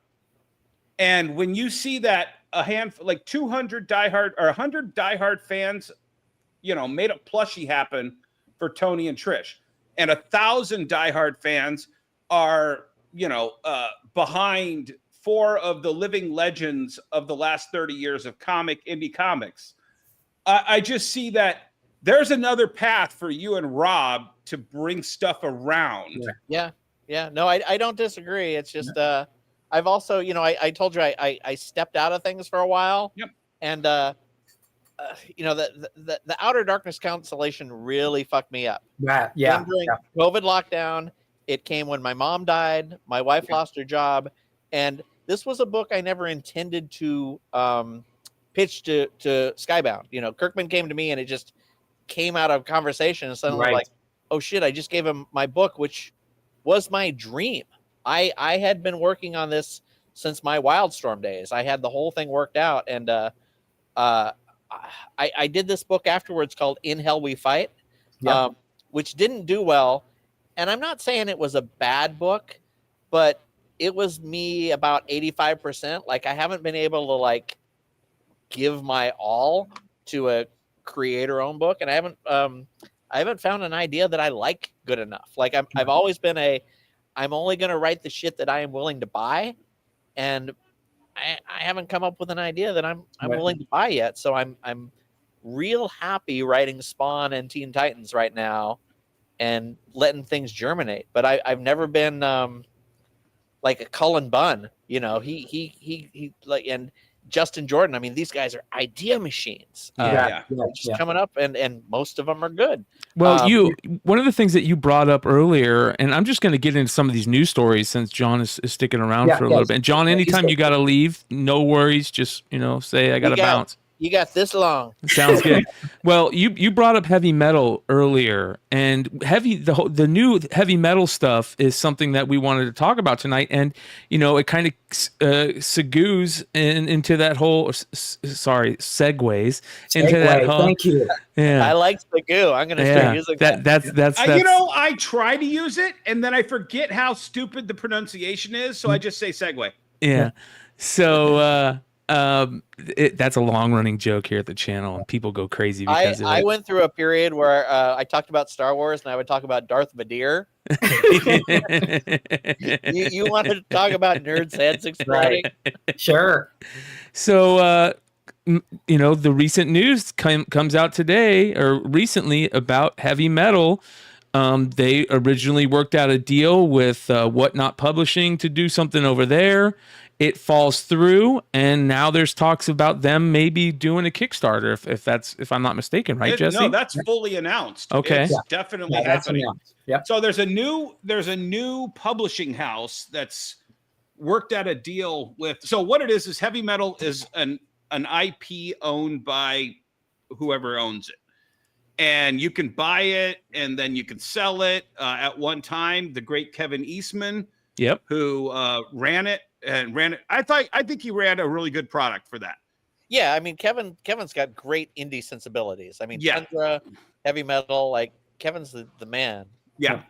So and he's kind of in that, like, you want to talk Bryan, he's that punk aesthetic. He understands it. Yep. Yeah. So Kevin sold it off to a house that owns it.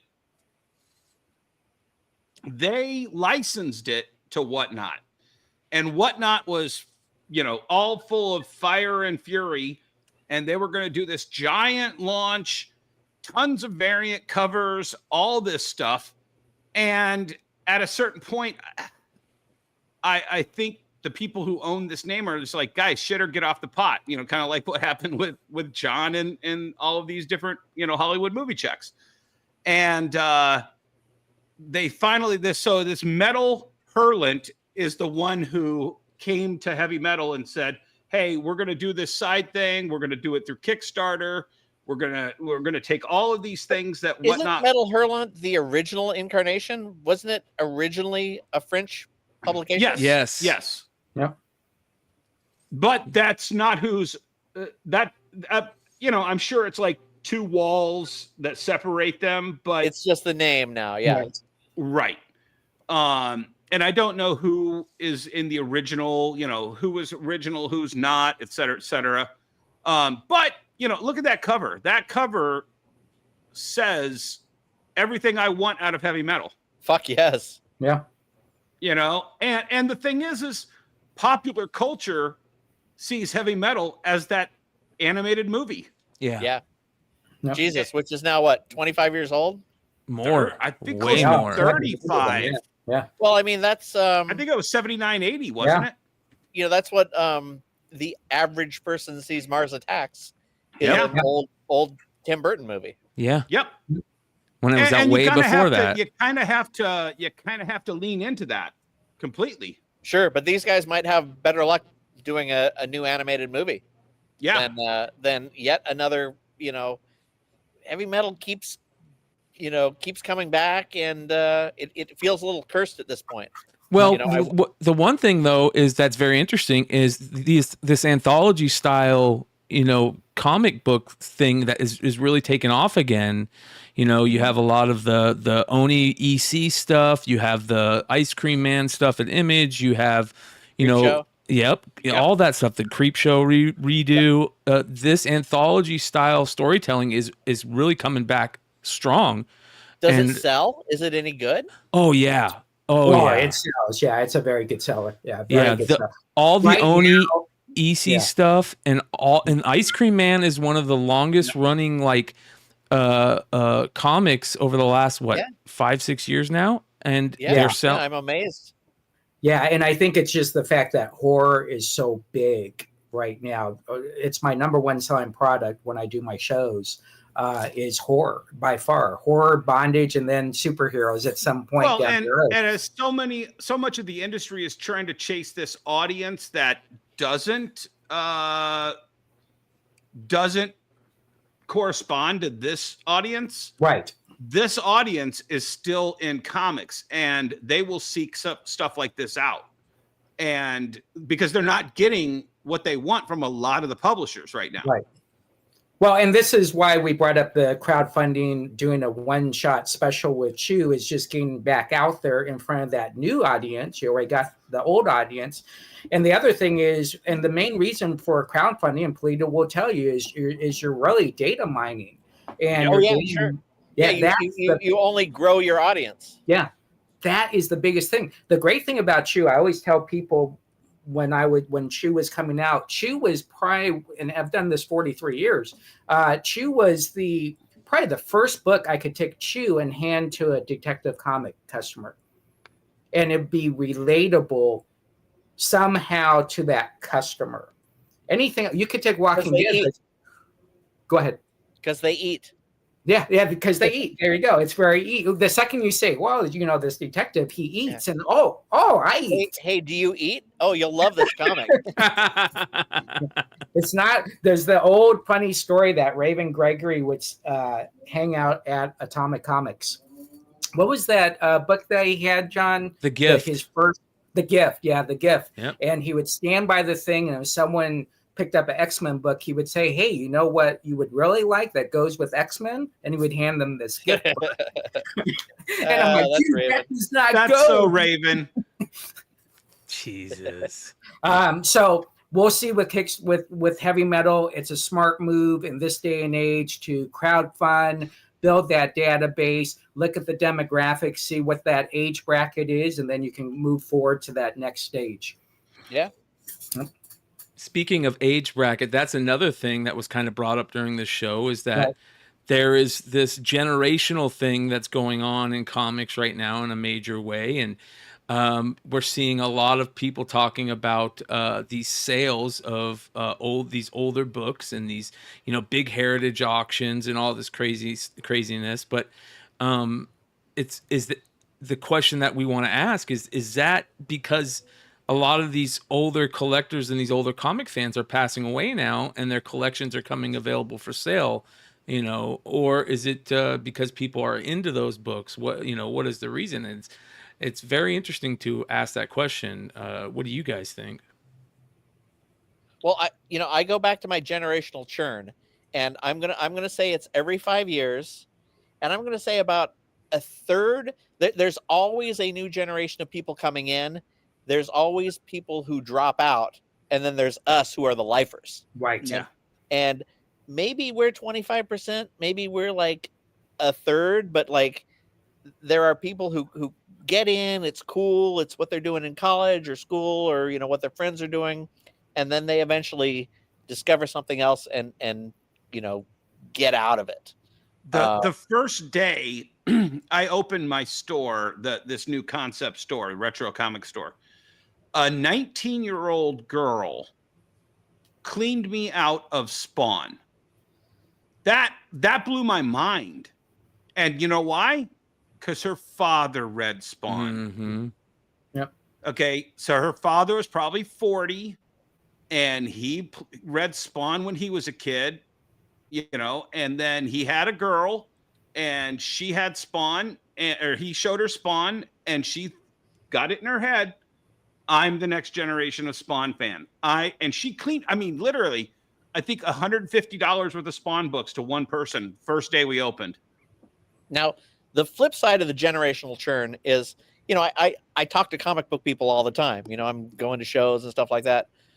Like Travis Charest. A lot of newer fans don't know, maybe even Jeff Campbell. I mean, Jeff Campbell's a cover artist. He still stays in there, but hasn't done sequential work so much. There's some of these guys that we revere as gods, and then you talk to a 20-year-old and they have no idea who we're talking about because Gen 13's not in print anymore. Wildcats isn't in print. Right. Yet one of the hottest names from the last 40 years has finally gotten his comeuppance, Dave Stevens. Everybody is buying everything Dave Stevens. I'm on 2 of the Facebook groups that are Dave Stevens collector fans. Why? And Why? Amazon documentary about Dave Stevens 2 years ago. Of course. Yes. Oh, and then all of a sudden people are like, this is amazing art. Why haven't I heard of this before? Because the industry doesn't promote a dead man. Yeah. Also, how much of Dave Stevens is in print? I mean, IDW had Rocketeer for a while. Yeah. And they cannibalized a couple pieces of art he did for some covers, but that was about it. Yeah. With who knows, like Rawingo, except for old timers. I mean, he's a god. He was one of the best. But do young people know Mike? No, they do not. Old Fantastic Four with Wade. I try to talk about Ringo on this show and this channel all the time, man. And it's the same way a little bit with Michael Turner. I mean, people don't realize how great Michael Turner was because he's been gone for so long now. But these are new generations that are discovering this. And when they discover it and then they start researching it, they're like, oh my God, I can't believe it's a rabbit hole you have to go down. Yes. But you have to get deep enough to discover the Ringos, and you have to be teased into that rabbit hole. Yeah. Well, I think the biggest thing is we'll go with John here. He starts off with Brom, Star Wars Micronauts. You look at those covers, and that cover tells you what's in the book. Now you look at a cover and it has Deadpool on the cover, right? And you go through your whole Hawkeye book, and it's like Deadpool's not even in this comic book, right? So even someone that's brand new is in a different generation of how books are sold. Covers sell comics nowadays. Todd does that. Todd just puts cool shit on the covers. Yeah. Doesn't, there may be characters who aren't even in an issue. And, that's Todd's aesthetic is cool shit. Right. Whereas in Chew, every cover was, issue and story specific. There weren't pinup covers, each one was. Have you ever seen that interview he did where he's drawing, and the whole time he's drawing, he's talking about when kids go to the store, they want to see Batman. They want to see, they don't want to see Wonder Woman. They want to see Batman. They want to see Superman. He's talking about the McFarlane toys. And he's absolutely right. He understands every Spawn cover has to have Spawn, and it has to be the best Spawn that you can put on that cover that month. There's very few of the 375. Is it 375? Yeah. There's very few. 360 actually. 360. Okay. So, but there's very few non-Spawn covers. Or they don't have a lot of story specific covers either. Right. It's just Spawn doing cool fucking shit. Yep. Yeah. And that's why my retro store is as successful as it is, because the covers from the 80s and 90s were like that. It didn't matter what the story content is. If you see Batman doing something badass on the cover, that's a Batman comic I want to check out. Right. And if it's cheap enough, they'll buy it. Yeah. And I think back to the generational point, we're basically on 3 generations of collectors. You have your 1940s to about your 1979, your 1980s to about 1997, 1998, 2000 to 2024. So what's happening is you're getting a lot of generational kids that are inheriting these collections. Yes, but you're talking about collectors, right? Whereas I think the readers, the generational churn is a lot shorter. It's 5 years. Oh yeah, by far. Oh yeah, but that is by far. I mean, you say 5 years. I mean, It might be 4. It might be 3. Yeah. And I think that the 5 years collector is being part, generous. the collector part has really taken a big percentage back. You know, it used to be more readers buying comics than collectors buying comics, and now it feels like it's less readers buying comics and way more collectors buying comics. Especially with slabbing, you know. Yes. And I admit I'm guilty of that. I've bought Micronauts 1 and ROM 1 because that's my fucking childhood, and I want to get like a primo one slabbed. Yes. I mean that's my generation. I'm not going to buy. I don't give a fuck about Silver Age. I got no that's Except how for, Rob Liefeld and I became friends. We were Facebook friends, and one day I posted a picture of a Micronaut toy collection that came in, and he was like, "I'll buy it all." Yep. Yeah. And that was kind of it. It was like, oh, okay, this guy's now legit in my book because he has a shared childhood with me. Same with you. Nostalgia. Well, I think, yeah, exactly. But if you, I picture it right now. The first page. I mean, the first page of ROM is amazing. It just captivates you, and it's a first page that you always remember. I think that's what's cool. Same thing with Micronauts #1. First page is freaking amazing. It's just a punch in the face. And I don't think you see that a lot. I think you get those punch in the faces midway, maybe the last issue, or maybe issue 3 or 4 before you get punched in the face now. And so to bring up ROM #1, I mean, it's just, you know, that I think that's historical. For our those generation. 70s covers are, if you think of every 70s #1, you know, from Marvel, at the very least from Marvel, Shogun Warriors was like so dynamic. You know, ROM, Micronauts, Godzilla. even Star Wars was Godzilla. Star Wars was a nothing movie when Marvel put Star Wars out. Yeah, sure. Yeah. You know, Howard, just draw a copy of this poster for the comic book. Yeah. Yeah. Yeah, But it was a certain level of skill learned from the masters. Right. Exactly. I do want to ask you, John, before you leave, were you part of Operation USA? No, because I don't know what that is. Okay. So on your page, that's why I'm hesitant to ask you questions.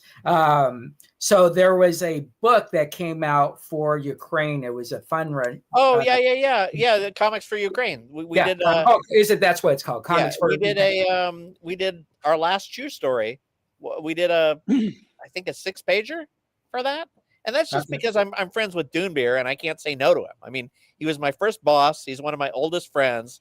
And he's like, and he hit me up in the height of my despair, man. He's like, do you want to write a Chew story? And it's like, a Chew story is the last fucking thing on earth I want to do, but I don't want to let down a friend.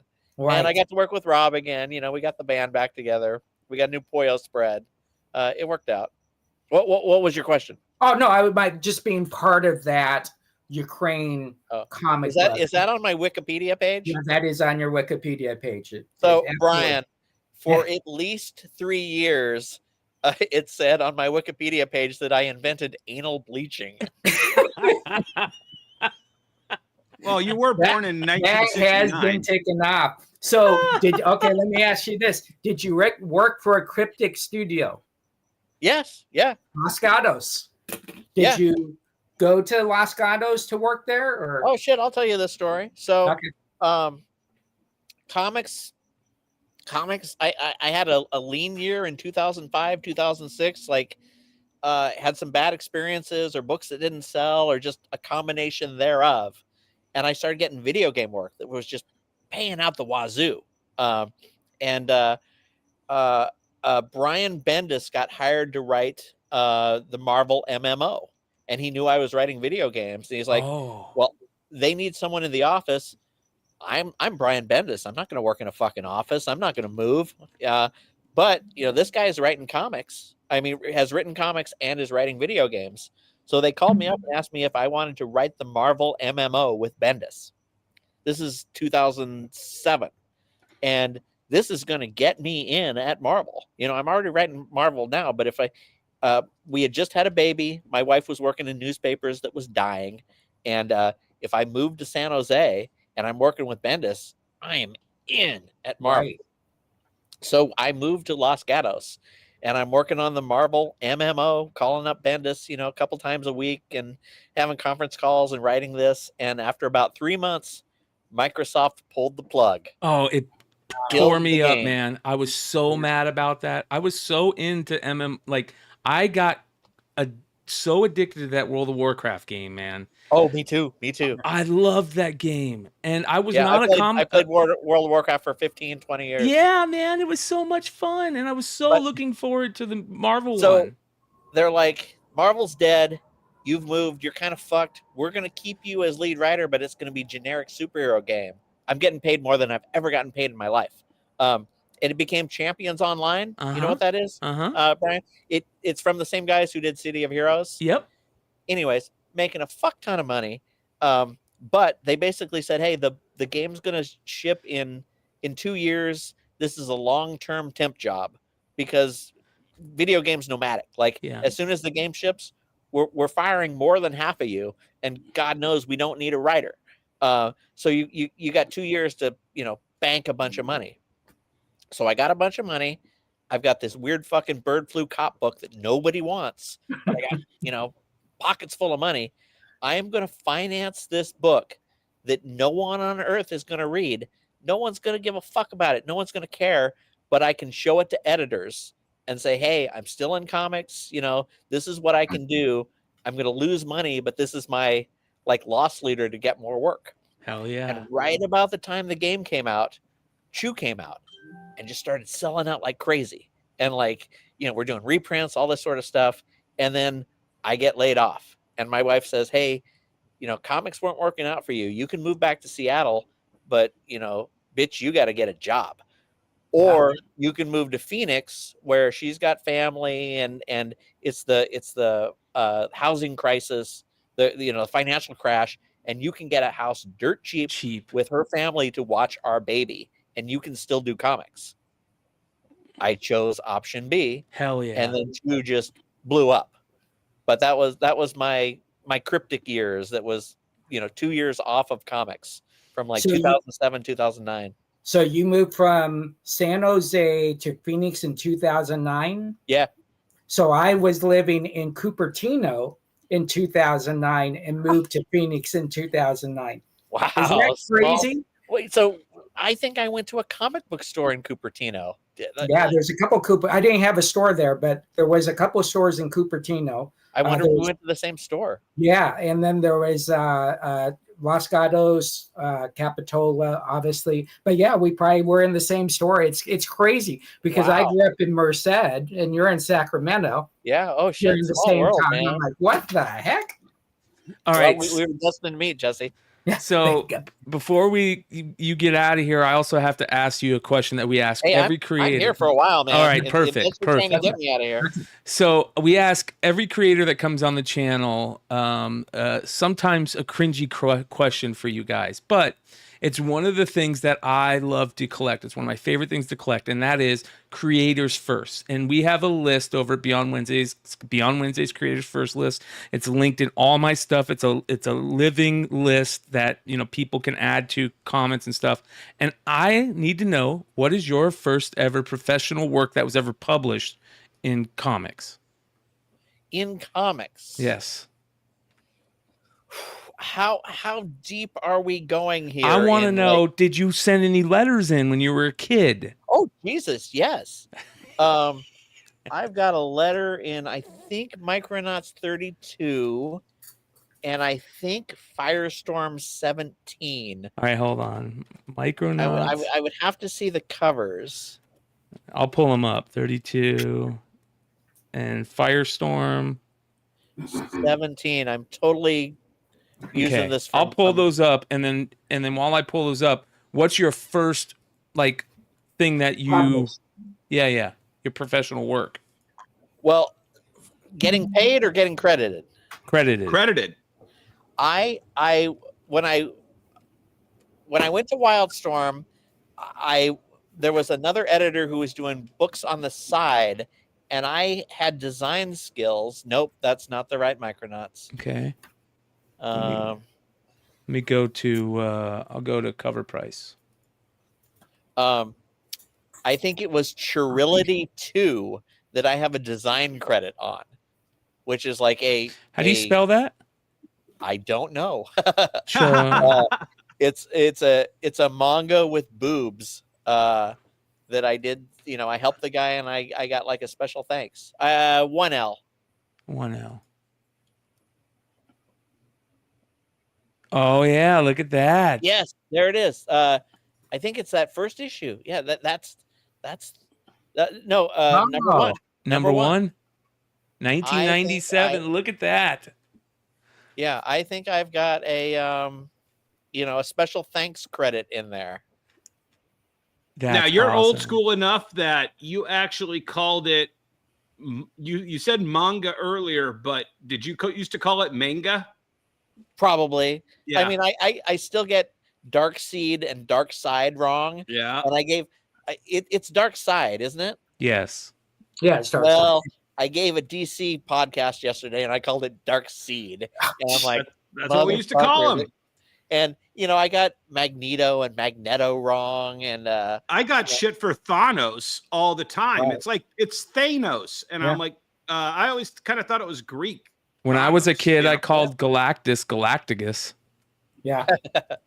Well, it's funny. like, I'm giving a DC interview, and it's like it's called like DC All Stars or some shit, and I'm like, oh, I got the big villain name wrong. They're gonna think I'm an idiot, which maybe not wrong. All right, let's find that. Here's the Micronauts. What is it? Frankenstein, right? If you say Frankenstein and the younger crowd is looking at you and they don't even know what you're talking about. You've never seen Young Frankenstein. Yeah. Oh, is this going to pull out all the covers? Yep. Yeah. All right, I will recognize the cover. It might be. So that's 15. How exciting was it that first time that your letter touched the Marvel bullpen and made its way into a comic book? No, it's not that far. Well, I wrote when Conan came out, the first. Keep going. Conan Claw, right? No, the Conan movie with Arnold Schwarzenegger. Oh, where he like bites the bird. Yeah, yeah. Like I wrote. Keep going. I wrote. Oh shit! I wrote a nasty, not a nasty letter, but a letter like, oh, did you actually kill a bird in this thing?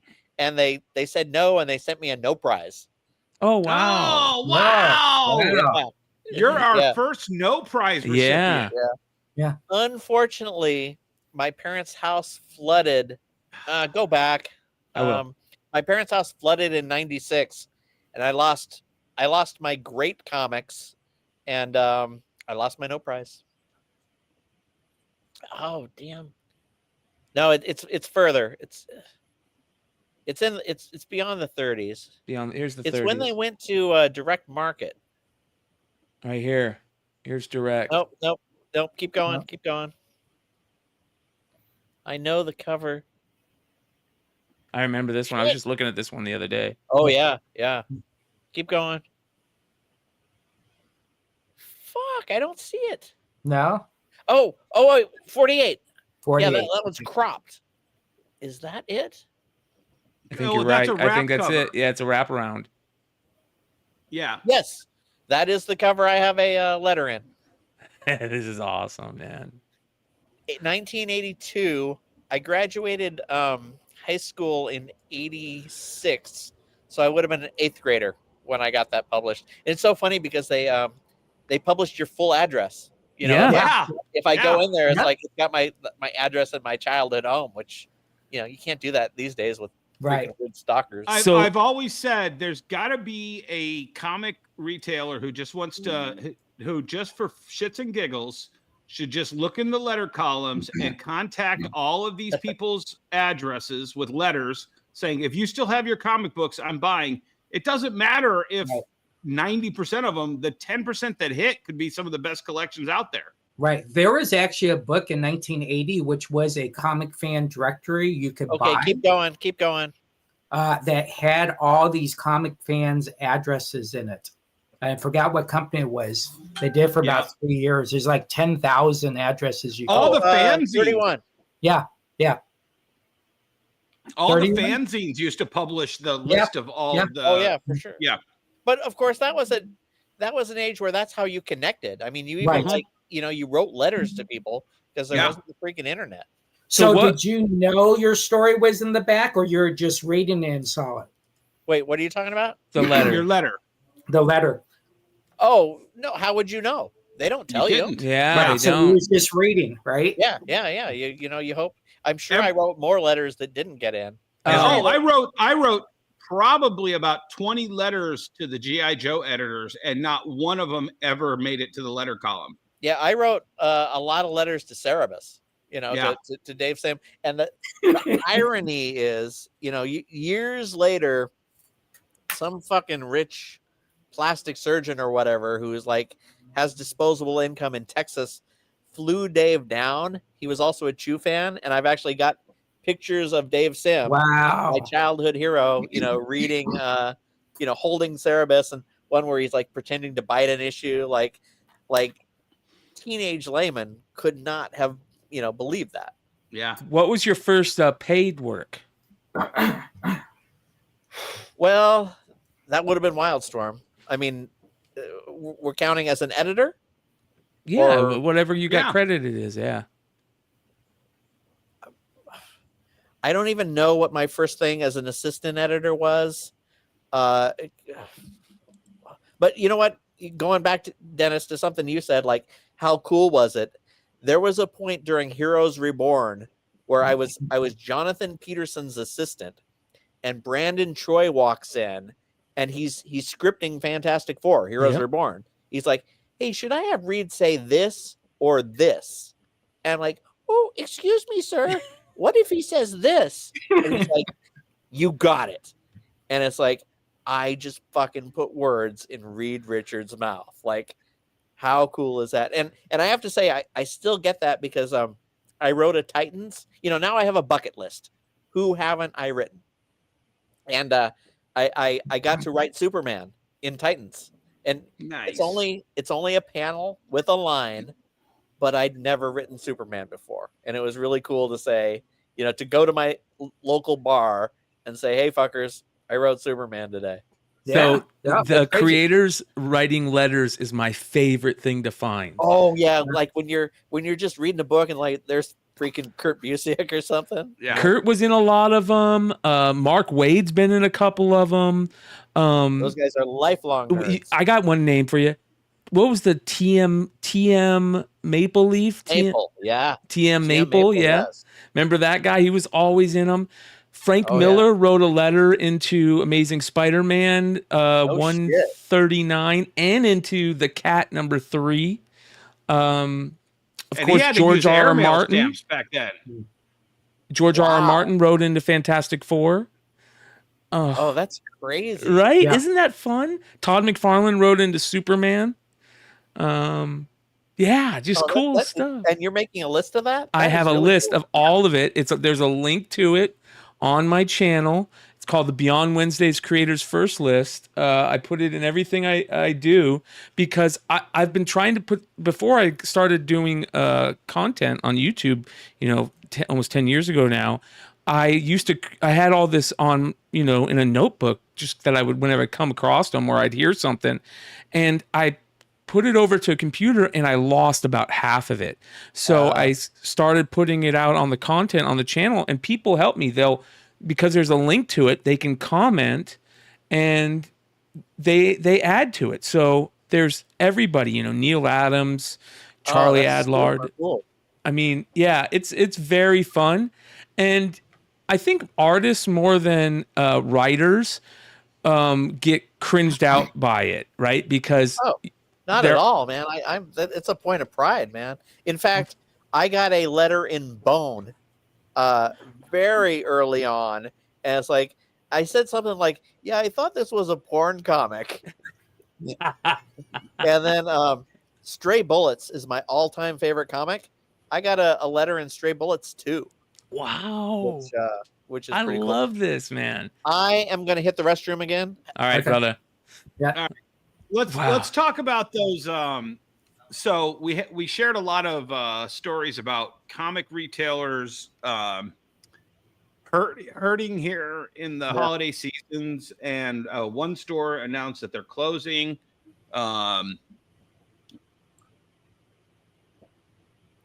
We had George on, who's wrestling with whether he wants to keep doing new books. Right. I have to say, I was thinking about this when we were talking about it for the pre-show, and then kind of where we're at now. The question I have is it too late at the Christmas season to try to save your store?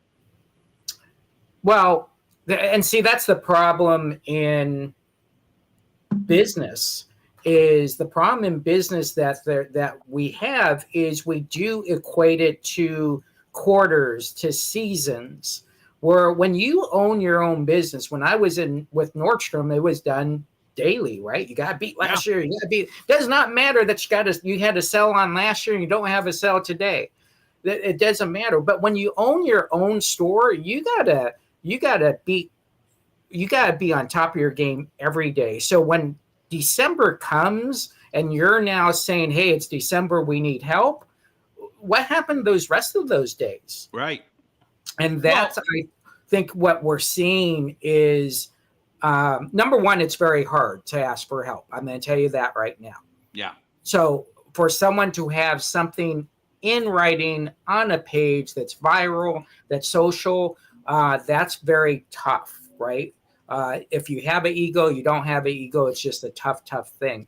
But I think waiting to Christmas to understand that you might not make it through Christmas, that's beyond, well, we're in that quarter. But on top of that, you're fighting Walmart's $5 toasters and Target's $10 this, and I feel like comic sales have Amazon's always hurt over the holiday season. It's always been harder to sell comics over the holiday season. You have to make your lunch and not rely on competing with the biggest marketing budgets and giveaways from the big boys. You're not gonna carve out your niche. Right. Well, and again, keep in mind, there's a reason why it's called Black Friday. You're supposed to be getting out of that red. And where most comic book stores, and again, I can't speak for all comic book stores, but it's just, we'll leave it at 25%.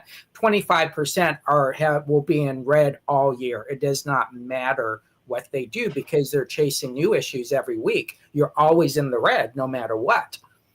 So that's the challenge. But I think when you come out with this story 3 days before Thanksgiving and people are like, I'm just trying to make sure I can afford a turkey and some mashed potatoes. And then I got you over here. Now, I will jump to a little piece about this. I will help anybody, but I will also investigate who I'm helping. And when you go to some of these stores and they don't realize that what they write on their Facebook page determines how people shop with you. And in some of these cases, I would ask these people to look at what they wrote on their business page. I don't care what they write on their personal page. I care less about that. But if you write something on the business page that cause you to lose business, then you got to look at that as well. Yeah. Well, there's the hard part is that it's, again, the holidays, and you come to those realizations during those times, and it sucks to see another shop going down. Big Remo says that they're a very good shop, but the store is the size of a phone booth, all books and file cabinets. So that's even challenging there. Yeah. But now that John's back, I want to talk to John about this because he was talking about hanging out with Dave Sims and all that. There's this thing called Beyond the Table, and I've had the honor that when John sees me, he invites me behind his table. He always moves everything off. We sit and we talk. And so even for a retailer or just a fan to be able to do it, that's like very, very cool because I'm a fan of your product. Obviously, we're very good friends. We've known each other for a long time. But the way I'm trying to position this, how do you determine that? Is it just because you're friends? Is it because you have a good business? Yeah, I mean, I'm pretty friendly, and in unless you're a dick, I'm going to be cool to you. But also, it's a matter of familiarity. Like if I know you, you're an oasis, Jesse. You're not. I'm not doing you a favor. Right. You're doing me a favor. Like I'm sitting there. I'm on. I have to kind of put on a show and be happy when you sit down. I can be myself. I can talk to a friend for a second. So it doesn't, it's not, did he make the cut? It's like, hey, here's a person that I know and like, and Jesus Christ, I get 5 minutes to be myself with a friend. Yes. Yeah. That's a great point. Yeah. Yeah. What's weird is I go to shows and you need to be on all the time because you don't realize what an impression you make. Because sometimes Cully Hamner walks up and I'm talking and I'm just signing this guy's thing, and then this person is butthurt for the rest of their life. Yeah. Because I ignored them. Well, it's like meeting John Byrne. Did you ever have your John Byrne first time never meeting met story? John Byrne. I'll tell you what, you never forget your first time meeting John Byrne. Because almost everybody I know who's ever met John Byrne that wasn't somebody that John Byrne thought was worthy of meeting him has a horrible story about the first time they met John Byrne. Well, here's the thing. If you make, and this sounds cynical, but it's my philosophy of just be a cool person.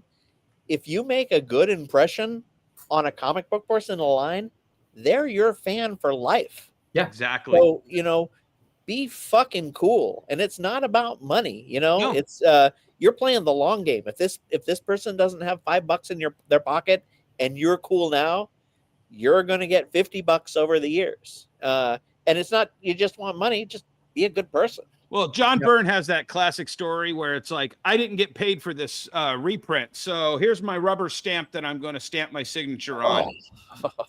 And it's just, you hear all those stories and you're just like, dude. But for me, the flip side to that was I met him in 96 and it was horrible. I was in comics, but I wasn't in comics. 2005 rolls around and I now own a store and I now see John Byrne trying to, re-grasp at whatever he was trying to re-grasp at that period of time. It's like, yeah, no, I don't think I need to order this book from John Byrne. Well, I'm going to tell you guys a story. 18-year-old John Layman in 1986 going to Long Beach State. And, all I want to do is, feel a tit and get high and get drunk. And I'm in the dorms and, I'm still a comic book nerd. And Howard Chaykin is signing the Blackhawks. Remember the Blackhawks? Yeah. Prestige format. Yeah. Prestige, yeah. Yeah, Prestige. So I'm going somewhere with my friend. I don't know. We're going to the beach or something. But it's like, I got to stop and, get this comic book signed by this guy. And, I wait in line and we're also high. It's Saturday morning. I'm an 18-year-old. I get to Howard, who I realize is probably just a 26-year-old, but at that point he was a wizened elder. And I hand him my comic, and then I hand him my autograph book, and he just tosses it back, and he's like, "Nope." And I'm like, "What's going on?" He's like, "You're not a real fan. You're gonna give up on comics. I give you 3 months. This is just a favor for you. I'm not gonna sign this. I'm not gonna waste my time." And I've got a whole line of people looking back, and I'm a kid, and I'm embarrassed, and I'm high, and I want to cry. And finally he's he grabs my book and he's like, "See you in hell, pal," and just sent me on my merry way. Wow. And then for no reason, and since then he's been told the story, and I think he laughs and is like, "Yeah, I was on a lot of cocaine." And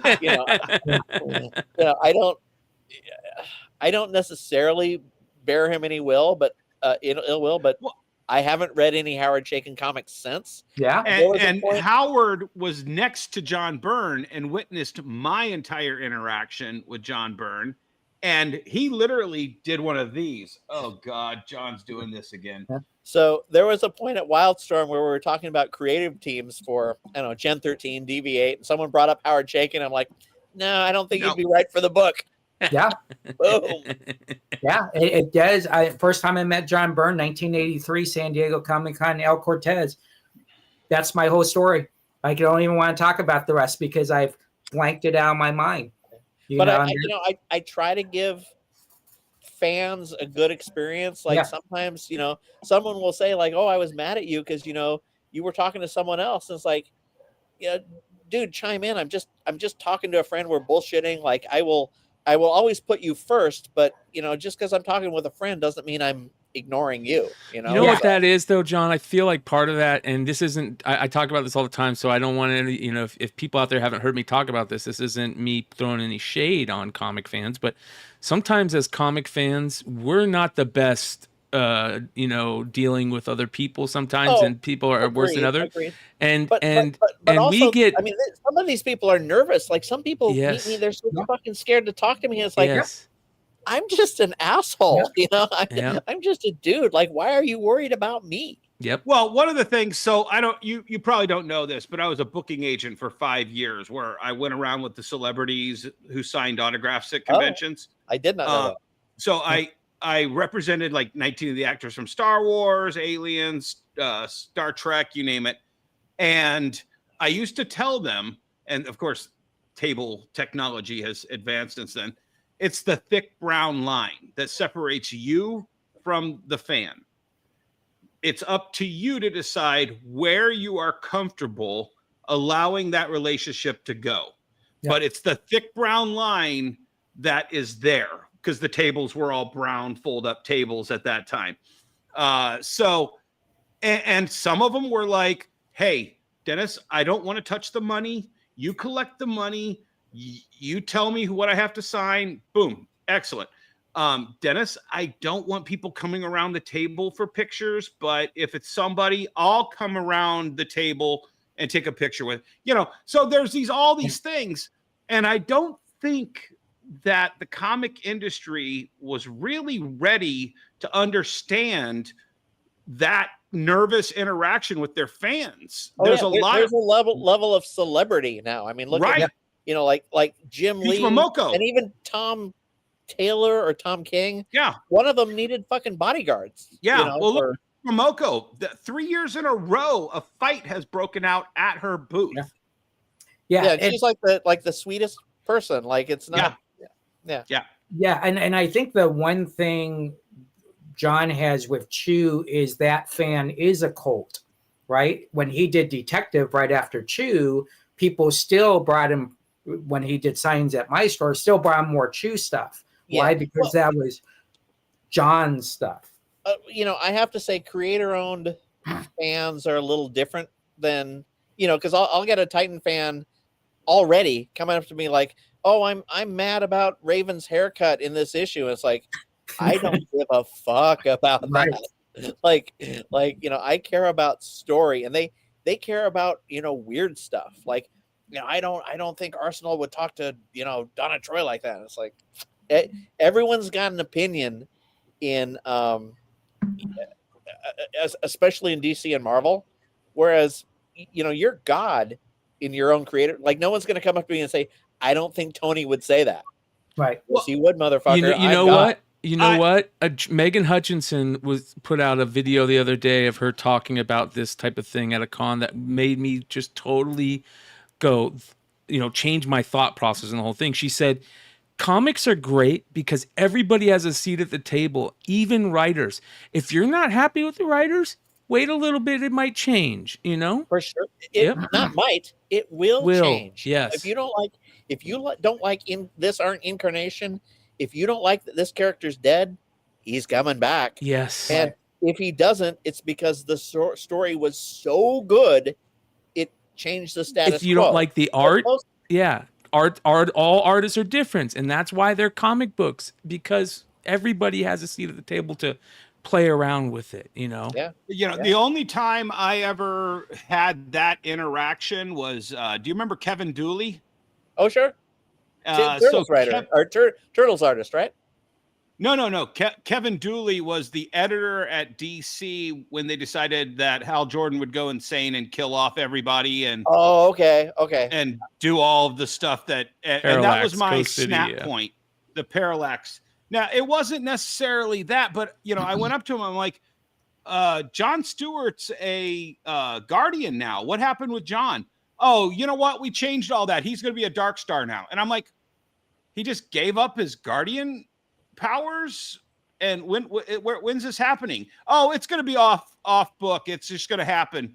And I'm like, why did I read 18 issues of Mosaic to have a storyline that you just write away and put them in the Dark Stars? Oh, the Dark Star is a very important comic. No, it's not. And I'm having this interaction with him from fan to, a person who destroyed my fandom. And he just had no answers other than, you're going to love Kyle. Kyle's such a great character. And it's just like, no. and the sales represented that. It's like, okay, I got validated, I guess. And how was, tell me the vibe at Scottsdale Con this past weekend. Oh, Old Man Con? Yeah, Old Man Con. I was there for less than an hour. I just went and saw my friends and ended up buying the 68 Compendium, and then Chris Ryle had ROM Omnibus 2, so I bought that. But I don't buy a lot of back issues. Right. It was Mike Malvey. It was Mike Banks. I knew a lot of people. It was big because Kevin was there. Right. Yeah. Was it busy? Was it? Oh, was yeah, there, definitely. Okay, it was busy. Definitely Okay. busy and bigger than I've ever seen it. Okay. I'm sure Kevin had something to do with Right. it. Yeah. I don't know if you know this, but about 5 years ago, I had Kevin Eastman doing a signing at the store, and I had Brian. Well, you've been to my store, so you know how big it is. So Kevin was in the back, and I had Brian Polito in the front. But I didn't tell either one that they were there because I figured, well, they're going to run into each other, right? And Brian was filming something. Kevin Eastman saw him. He ran over, got in the video. But these guys, were just doing their thing. But when you get you guys together, it's crazy the friendships you guys have. Can you talk about when the con closes and you go do your thing? Well, it's funny because when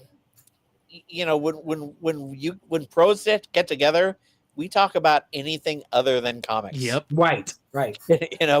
We do not want to talk about, maybe we'll talk about editors or the work or other comic book creators, but we don't talk about fucking comic book characters. We don't talk, and we'll talk about our dogs or our wives, but you do not want to talk about the sausage. Right. I've got a great Kevin Eastman story though. Go ahead. Let's hear it. So 10 years or so ago, we were in, I went to Australia, New Zealand Con and Armageddon Con, I think it was, or Armageddon. And it's so far and it's such an expense that they actually put you up for a week. And so and it was James Tynan and Kyle Higgins. And then, and then Kevin, who's a freaking rock star. And then, right. We were all Batman guys.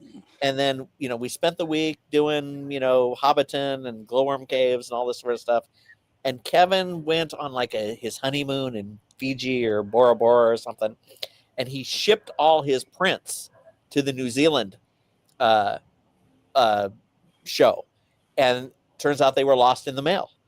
So the night before the show, he stayed up with a Sharpie and a bunch of comic book 11 by 17 pages, just drawing, turtles. Right. And they were going to go for, $100 New Zealand, which was maybe 75 US. Right.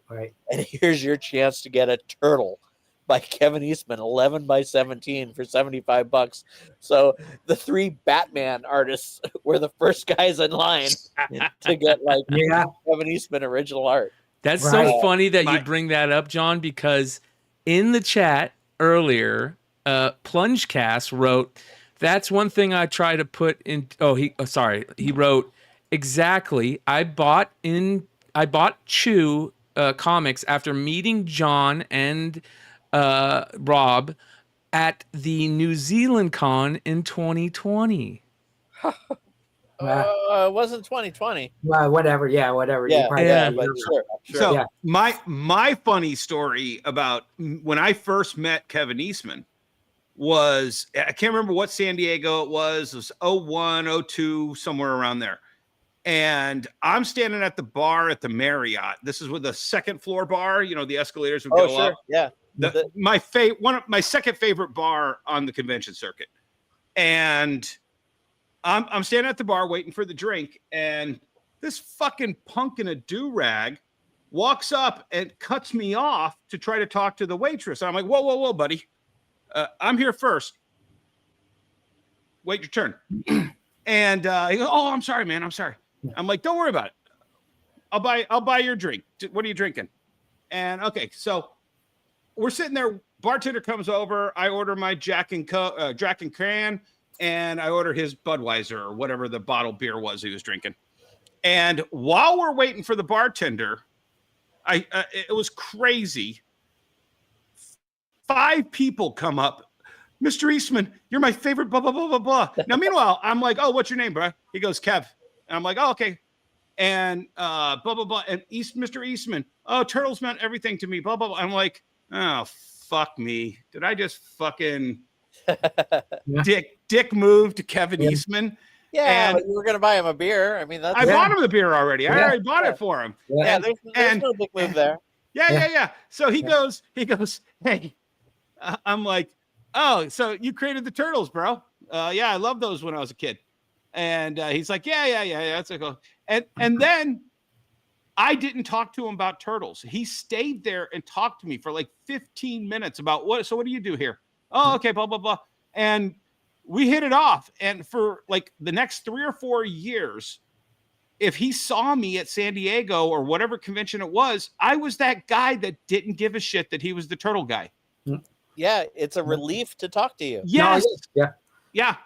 There was a funny thing that John did in Tucson. Raven Gregory had his table, and Raven had these stands. And so I distracted Raven, and John put all his chew books on his stand. Do you remember this? I'll send you the picture of it. Yeah, I love giving shit to Raven and vice versa. Yeah, and so I go, Raven, why don't you give me a pose? So Raven doesn't know it's all chew books in front on his table. John is taking all his Zenoscope books off the table, and it's all chew books. And that's the type of fun that you have to have in this industry. And there's a lot of people that are like John that you relate with, you have fun with. And that's what makes this industry I think great. if you go to a show and you only care about money, it's either going to be good or bad. Yeah. I only care about having fun and seeing my friends, Mm-hmm. which I always do. Yeah. So shows are always fun for me. Yep. Like, if I make some money, that's great. But it's about that's why I don't. The people are like, oh fuck, I sat at a table for 12 hours. Jesus, that's not what comics are about. No. We still doing this? I'm gonna get more wine if we are. Yeah. Yeah. Yeah, sure. We got another 30 minutes. Let's do it. All right. Okay. Yeah, he did say 2014 in New Zealand. I apologize. That's my bad. That's so crazy. This is the way synchronicity is around. Yeah. No, it is. It's here's the thing. It's what he was talking about. It's what Jesse and I talk about. Yeah. This comic world is too small. And look, Adam only does New York, East Coast comic book shows. He's got a story about John Byrne. The entire community has a story about John Byrne, and only a handful of people have a good one. That speaks volumes. It's just like what John was just saying. John Byrne goes to a comic book convention to get nothing but adulation and money. And if he doesn't get those two things, he just turns on the fans, which is the last person you turn on. Yeah, this is what Plungecast just sent in. He said, this is the poster that John signed for him in 2014. And look at Nice. that, man. That's crazy, dude. Like, what are the Yeah. chances? Yeah. Armageddon. Yep. Yeah, it's well, it's like me and John living in basically the same city. Mhm. Cupertino and San Jose are technically the same city in 2009. We both moved out to Arizona in 2009. It's this comic book world is a very small world. There's the poster from 2014. That you Oh, holy signed in New shit. Zealand. Yeah. Wow. That's crazy, man. What are the chances? Yeah. So, I went. This was my biggest traveling year I've ever had, and I went back to New Zealand this year. Oh, nice. Oh, hi, Panda. for comic stuff? Yeah, for Armageddon Con, it was first one was in Wellington, and the second one was in Christchurch. And I talked to. So what I do is when I go to shows, I like foreign. I'm a writer. I sell $10 trades. $15 trades. Right. I don't make that much, so I would rather go to Wellington Con than Detroit Con. So I keep in touch. God damn it, Panda. Anyone who invites me, I keep in touch, and it's like, hey, organizer, get out of here, Panda. Hey, it's been like 10, 11 years. I should come back. And he's like, yes, you should come back. And then he invited me, and he's like, hey man, we're a little on a budget now. Post COVID, shows aren't as big as they are. If you can bring someone who's kind of your level, who's who I can justify bringing out, Sure. and if you're willing to split a room, I'll fly them out. So I got a small list of, because a lot of comic book people are either too busy or just not adventurous enough. Yeah. Adventurous. Or enough. you don't want to share a room with them. Yes. Yeah. So I ended up with Ron Mars, and called Ron. I can get along with Ron. He likes to drink. He's a likable guy. So we go to Wellington, and then we fly to Queenstown, which is at the bottom of the South Island, and we spend a week renting a car and just driving up New Zealand together. And then the next weekend we do Christchurch Con. Yeah. And- Except for, does Ron still live in the middle of nowhere? Oh God, yes. He's got horses and snow. Yeah. So, but his fucking flight is one of the most expensive because you have to hopper him to here to a real airport. Not my problem. Yeah. Is it And then Right. Ron was complaining about my snoring, which I don't think I was snoring. And then Ron was snoring like a motherfucker. But by the time, after like 7 days, when we got to the hotel in Christchurch, he's like, dude, I'm going to check out my own room. And he got his own room, and we were actually we split the price, and we were actually able to get like a room for $60 each, which is worth it not to room with Ron Mars, even though he's a perfectly agreeable roommate. right? I prefer myself over an old dude. But it was a great time. Is New Sorry, Zealand? What is the acclamations there? Is there any acclamations other than the driving, obviously, but anything else? Well, the time change is like, it's as far as you can go. So it's like 12 hours. Okay. But it's beautiful. People are nice. Oh, fuck. One of the highlights, we went to Weta Workshop, and we went to the, we did the tour, and then Ron's like, I know a guy. So he called the guy, and after the tour, we got the real tour. And they're like, you have to put your phones in your pocket. We can't see a phone. And then they showed us all the back room, everything Weta's working on, like the new Avatar movie, the new Aliens TV show, like all the props from Lord of the Rings. I mean, it was epic. Nice. Wow. That's my question. So that's the age-old dilemma for writers in comic books is you're literally relegated to hauling your shit all over to conventions. There's been no successful way for a writer to capitalize at conventions. No. So don't do it for money. Yeah, exactly. I bring enough. I bring enough trades or floppies for beer money. Yep. But if you're gonna fly me somewhere, because this year Dennis, I haven't done a fucking American con since before COVID that wasn't in Arizona. Right. But I've done Malta, I've done Singapore, I've done New Zealand, I've done India 4 times, I've done Poland, I did South Africa this year.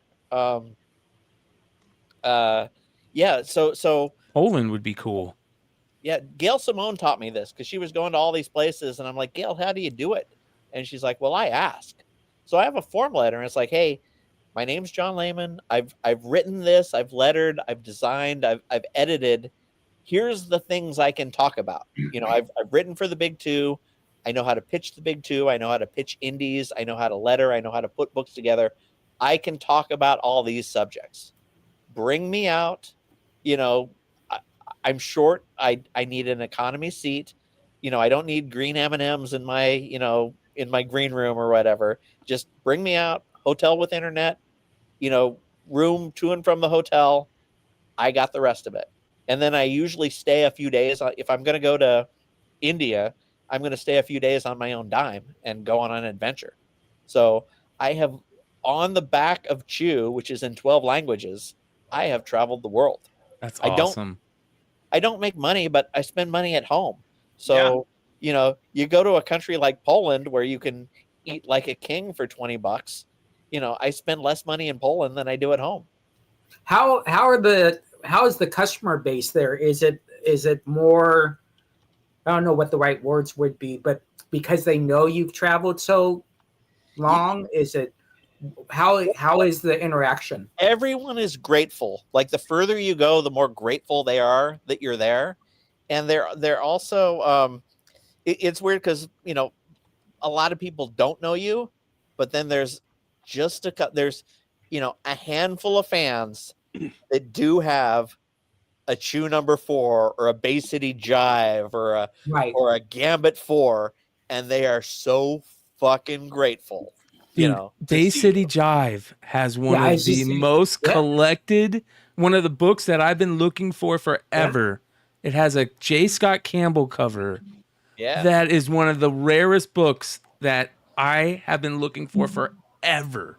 That's crazy. That it's not collected. It's not collected. I know, that's what I'm saying. Like I've been trying to find that forever, and you cannot find it anywhere. Well, I think you can find it on eBay for like $1. Not even on eBay. No, it sells for hundreds. John, dude, I'm gonna trip you out right now. Hold on. Yes, you are. Oh my god, dude, this is crazy. All right, let's find this Bay City Jive. Yeah, I just found out that Chew Omnivore 6 is out of print and selling for $600, or not $600, selling for several $100. Right. Look at this. Is that the hardcover? Yes. Okay. Oh, Jesus fucking Christ! Yeah. Wow. I had no idea. Yeah. Look at that. Wow. Yeah, it's crazy. This came out in what? 2001 1 or 2. 2001, I think. Yep.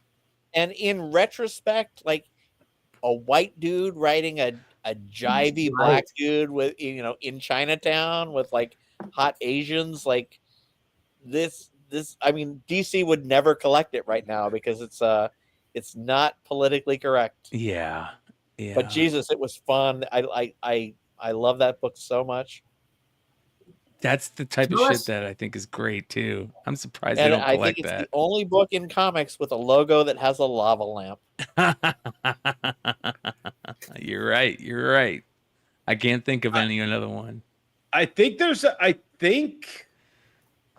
gonna tell me I'm wrong? I think there's one on a J. Scott Campbell that Red Hood just pressed for me. I can't remember which one it is. A Danger Girl. It's a Danger Girl cover that I think has a lava lamp on it. Oh, that's fair. I'll have to find it. Did you wrote some of the Xenas, right? Yeah.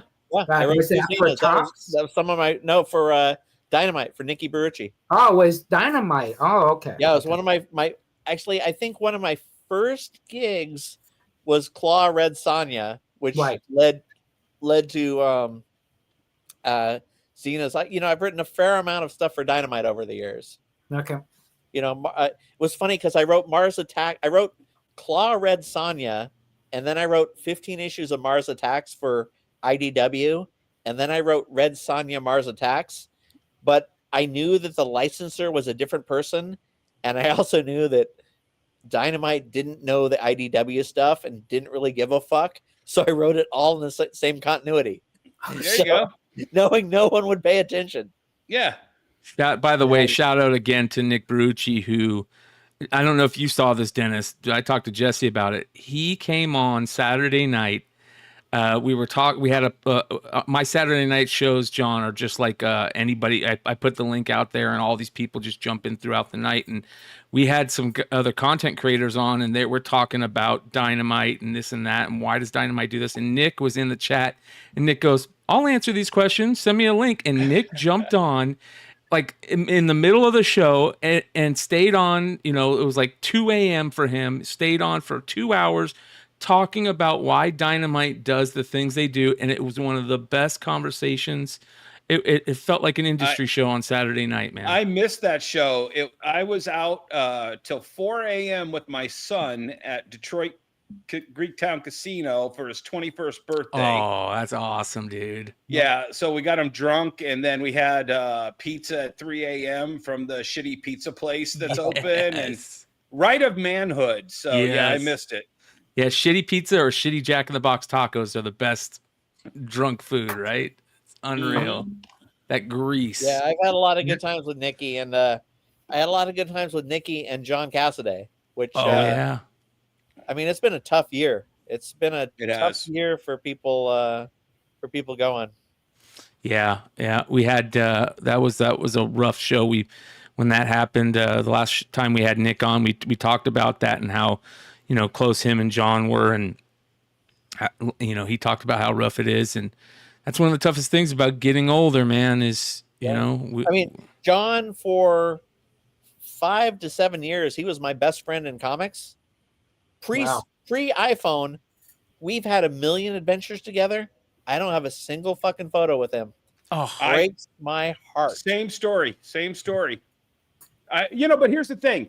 I remember the first time I met Steranko, and man, I wanted to capture that moment. And I said, Jim, can I get a picture with you? Because he'd been talking to me for like 15 minutes, and I was just so enamored and in love with this moment.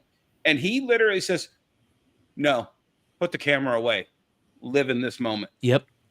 And I can't argue. That's some of the best times I had playing pool with Michael Turner at literally Blind Pig bars in Philadelphia at 4 a.m. No picture of it whatsoever.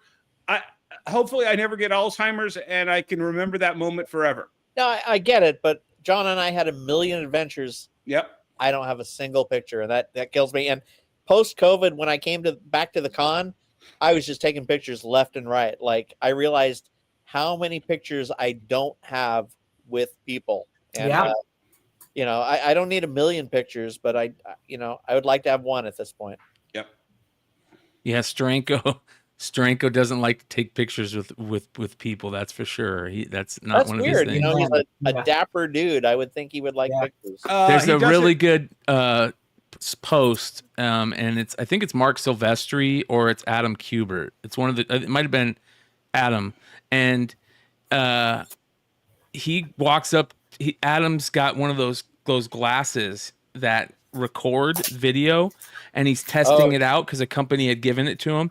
So he walks up to Glass or whatever. Yeah, he walks up to Steranko, and Steranko just starts talking to him. "Oh, it's so good to see you. Me and your dad were so close." And he looks at him. He goes, if you need it, and he's telling him, like, if you need anything, all you have to do is call. And he's having a really serious moment, and like you could tell Adam's like, I got to tell him that he's being recorded, you know. And then he gives him kind of shit like, oh, you're giving me. Don't worry, it's okay. You know, you can contact me anytime. It was just so cool to see, you know, that little you know, old Peek behind the school. curtains. Yeah, it was so cool. So, but Well, I don't know what page it's on, so I'm not going to be able to show it tonight. But I do have John Layman's artwork in the Guinness Book of World Records. Oh, yes, you do. Yes, Yeah. you do. He did do a panel. He said, I don't want to write. I want to draw a panel. And I don't know what page it's on, so I will get that later. I did. So we did a drink and draw type a deal where we had sketch cards, and every time, basically, it was the fans could buy a sketch card and then take it to anyone, and then the artist or creator used that ticket that came with that sketch card to buy a drink. So you're technically buying your favorite creator a drink. They're giving you a sketch. And I decided that all my writer friends, I wanted them to write a dirty limerick or some little quote on the thing. So I have a collection of my favorite writers that were at my show writing dirty limericks or, you know, lines from, you know, a nice line. Sounds awesome. That because, you know, they're kind of cut out of drink and draws. They're cut out of so many of these fun after activities. Did you find me, Jesse? Yeah, here you go. Hey, hold on. So this is John Layman's art piece with the car in the right lane, right? Yep. I mean the There right. you go. Oh yeah, fuck yes. Yep. There you go. Look at that. Look how he did those. That is some good art there on those buildings. I have one last question, John. So, you know, almost 30 years in the business. What is the one thing that you would love to do, but you've never been offered and you'd love to do it? Well, my only goal is to finish Outer Darkness. At this point, I have a bucket list of characters. Like I said, I got to write Superman. Yeah. Like I had I've covered most of my bucket list of Marvel because I wrote like Marvel Zombies, Army of Darkness, and like a series of annuals that were crossovers, and House of MFF. Like I can't think of any Marvel character that I haven't, you know, scratched off. But I mean, if Marvel called you and said, "Hey, editorially, we're going in a different direction," would you be editor in chief over here? No. Is that even something that you would want to do? Not anymore. Nope. Yeah. No, I'm looking at the light at the end of the tunnel. I'm looking at, you know, I want to write a long run of Scorched and a long run of, like, I want to have my definitive run on these kind of things. And I've already written 15 issues of Scorched. My record is, other than Chew, which, you know, I don't count. Right. I've written 20 issues of Mars Attacks. Right. I would love to get 25 issues or more of Scorched. I would love to get that of Titans, but like my ambition is kind of humble now. Like I'm not dreaming big anymore. Like I've done everything I really want to do, and I'm just happy to still be in comics. You know, doing the little stuff. I would love it if inspiration hits and I come up with another good creator-owned idea, but it's not there anymore, man. I don't know if it's coming back.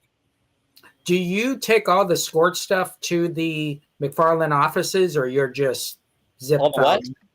When you do the Scorch stuff with the McFarlane being down the next city from you, do you actually interact with that? Oh, I go there on press day. I go there once a month on press day to make sure things don't fuck up, which they always do. Right. But I'm secretly going to steal their comps. Yeah, hell yeah. You know, they get all the Image comps, and because McFarlane does all the DC, you know, toys, they got a bunch of DC comps. So I basically raid their comics once a month. And, you know, I live in a cave. You know, I don't get to talk to people, which is why this is so fun. Right. So, I get to hang out with Healy and Yvette and Zabriel, which are all the production and editors. And once in a while, fucking Todd's there, and I get to, pop in and see. And Todd is a multimillionaire. One of the, he's got one of the biggest toy companies in America. And yet you walk into his office and he's on his computer noodling on digital inks on a comic that's already been published because he didn't like the way it looked and he wants it right for the trade. Yeah. And it's like, dude, with your money, I'd be on the French Riviera, and fucking props to you for still giving so many fucks about comics that you're still in your office doing your damn fucking comics. He's true blue, man. Yeah, he definitely is. So 2 of my mentors were the CEO and president of McFarlane Toys.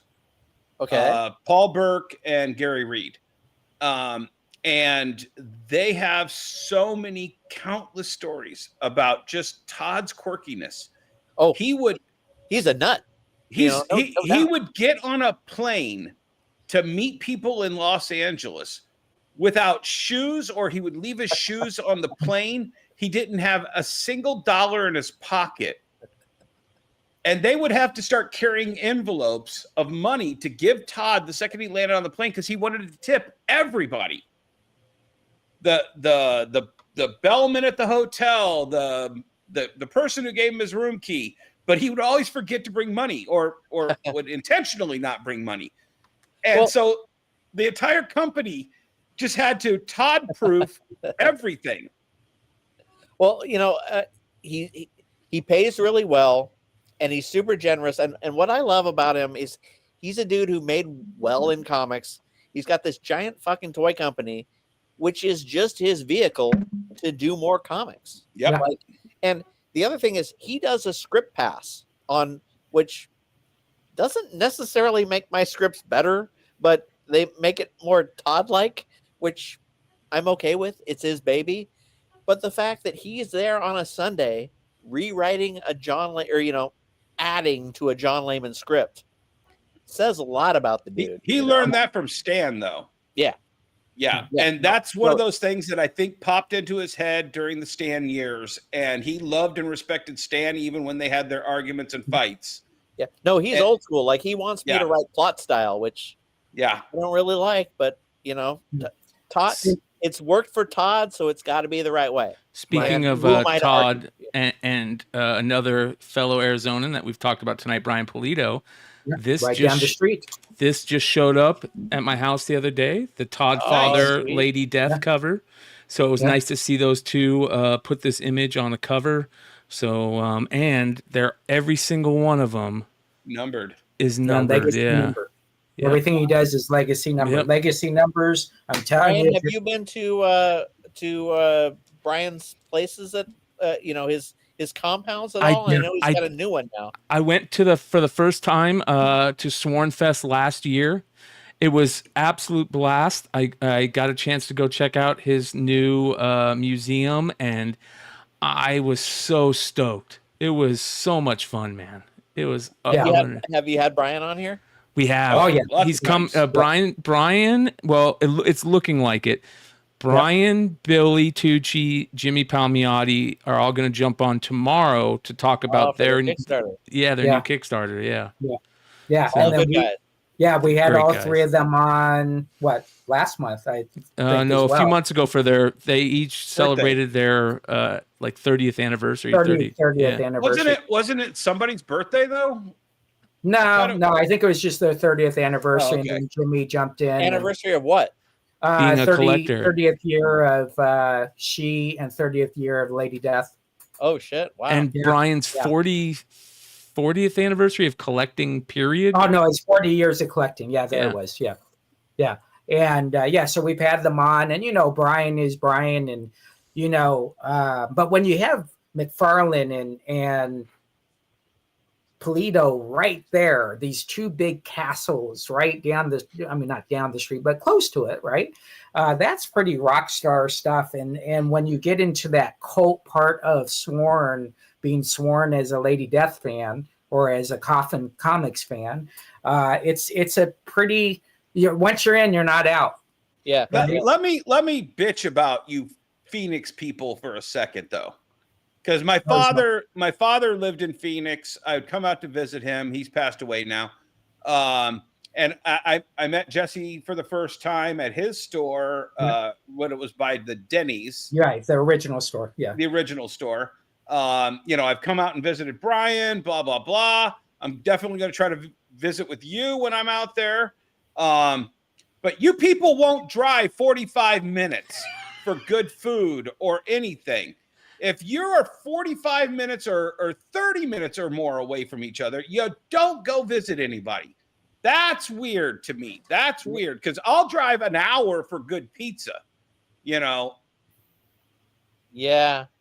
You're not wrong, Dennis. Yeah. I don't get it. You have everything and everybody's there. Oh, no, that's on the other side of the... Yeah, you're as out soon in as you said Chandler. drive 45 minutes, it's like, that fucker's unreasonable.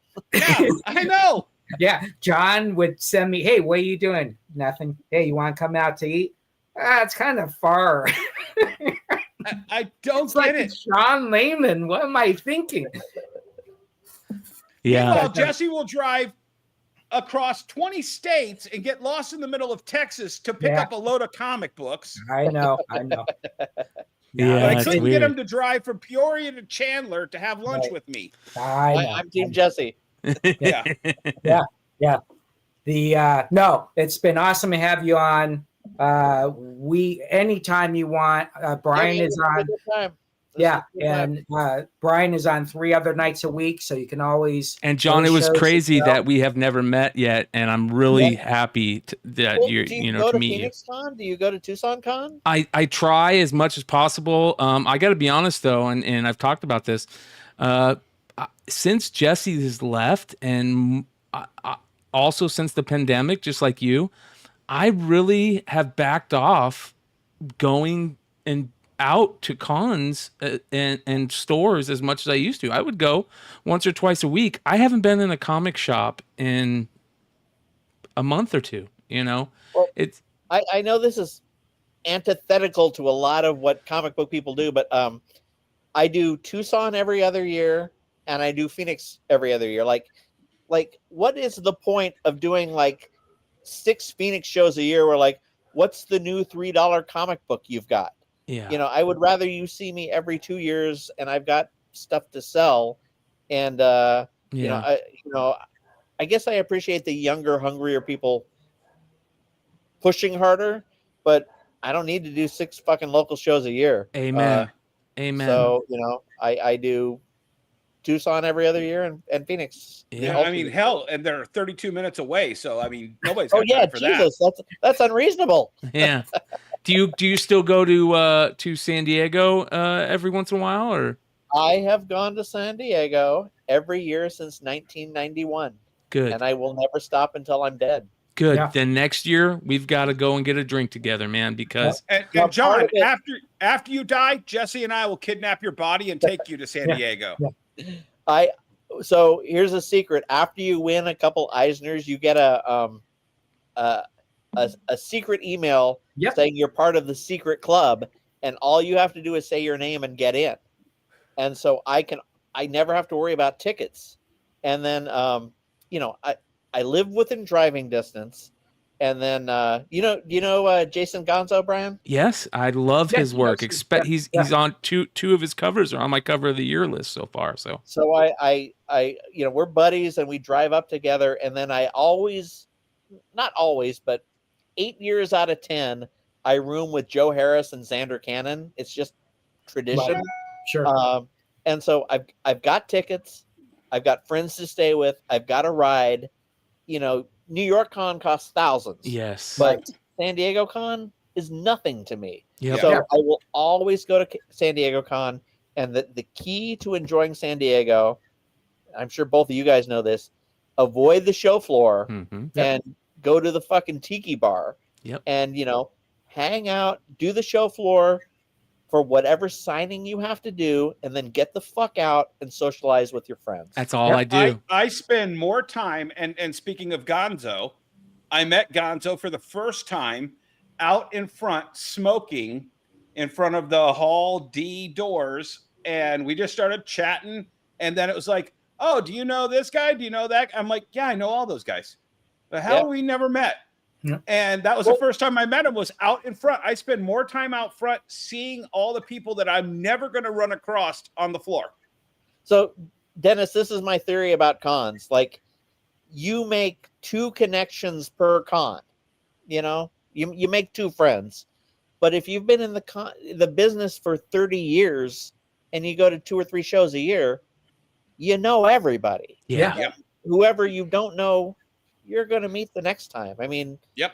You know, no offense, Brian, but between Jesse, Dennis, and I, we know everyone in fucking comics, right? Yeah. Yep. And you're not lying. You're not lying. I've come to find this out doing this show. So it's been pretty awesome. It's just from hanging out. It's not. That's and not being a dick.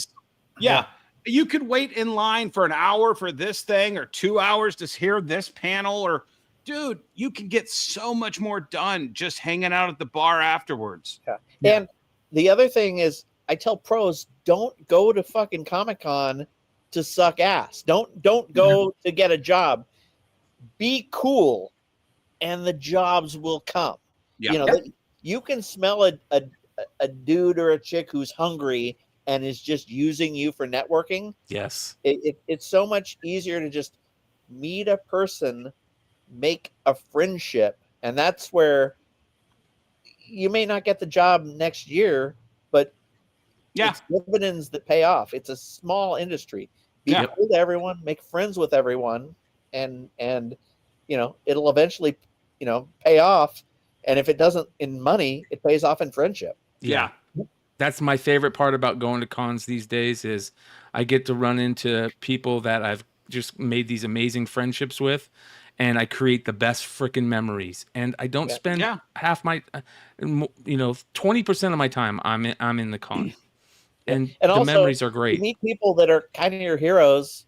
You know, they say don't meet your heroes, but you can, and they're fucking cool. You know, you sit and have a beer with Mike Mignola, and like, you know, he's a god, and yet, you know, he's a human and a nice guy. You know, it's fantastic. Amen. Well, listen, 3-hour long show tonight, and it's been one of the fastest shows in my mind, because I think this is one of the funnest shows. So, John, thank you so much for jumping on with us. Yeah. Again, Jesse, thanks for the invite. Oh yeah, definitely. You're welcome anytime. Dennis, it's been a while. Always a It pleasure. has, but we'll make it sooner. Yeah, let me know when you end up in Chandler. I will. Everybody All right, that's watching, stay on. We'll talk to you in the back. Yeah, show. one sec, John. Oh, sure. Everybody that's watching, come hang out with us tomorrow night for Wednesday's night review show. We'll probably start an hour early to talk about the new Kickstarter with Brian Polito, Jimmy Palmiotti, and Billy Tucci. And of course, we'll go over our normal stuff. And then the following week, we're going to try and do a special OA show talking about the recent Heritage auction. So much love, everybody. We'll see you soon. Happy Adios. Thanksgiving. Have a good one. Be safe.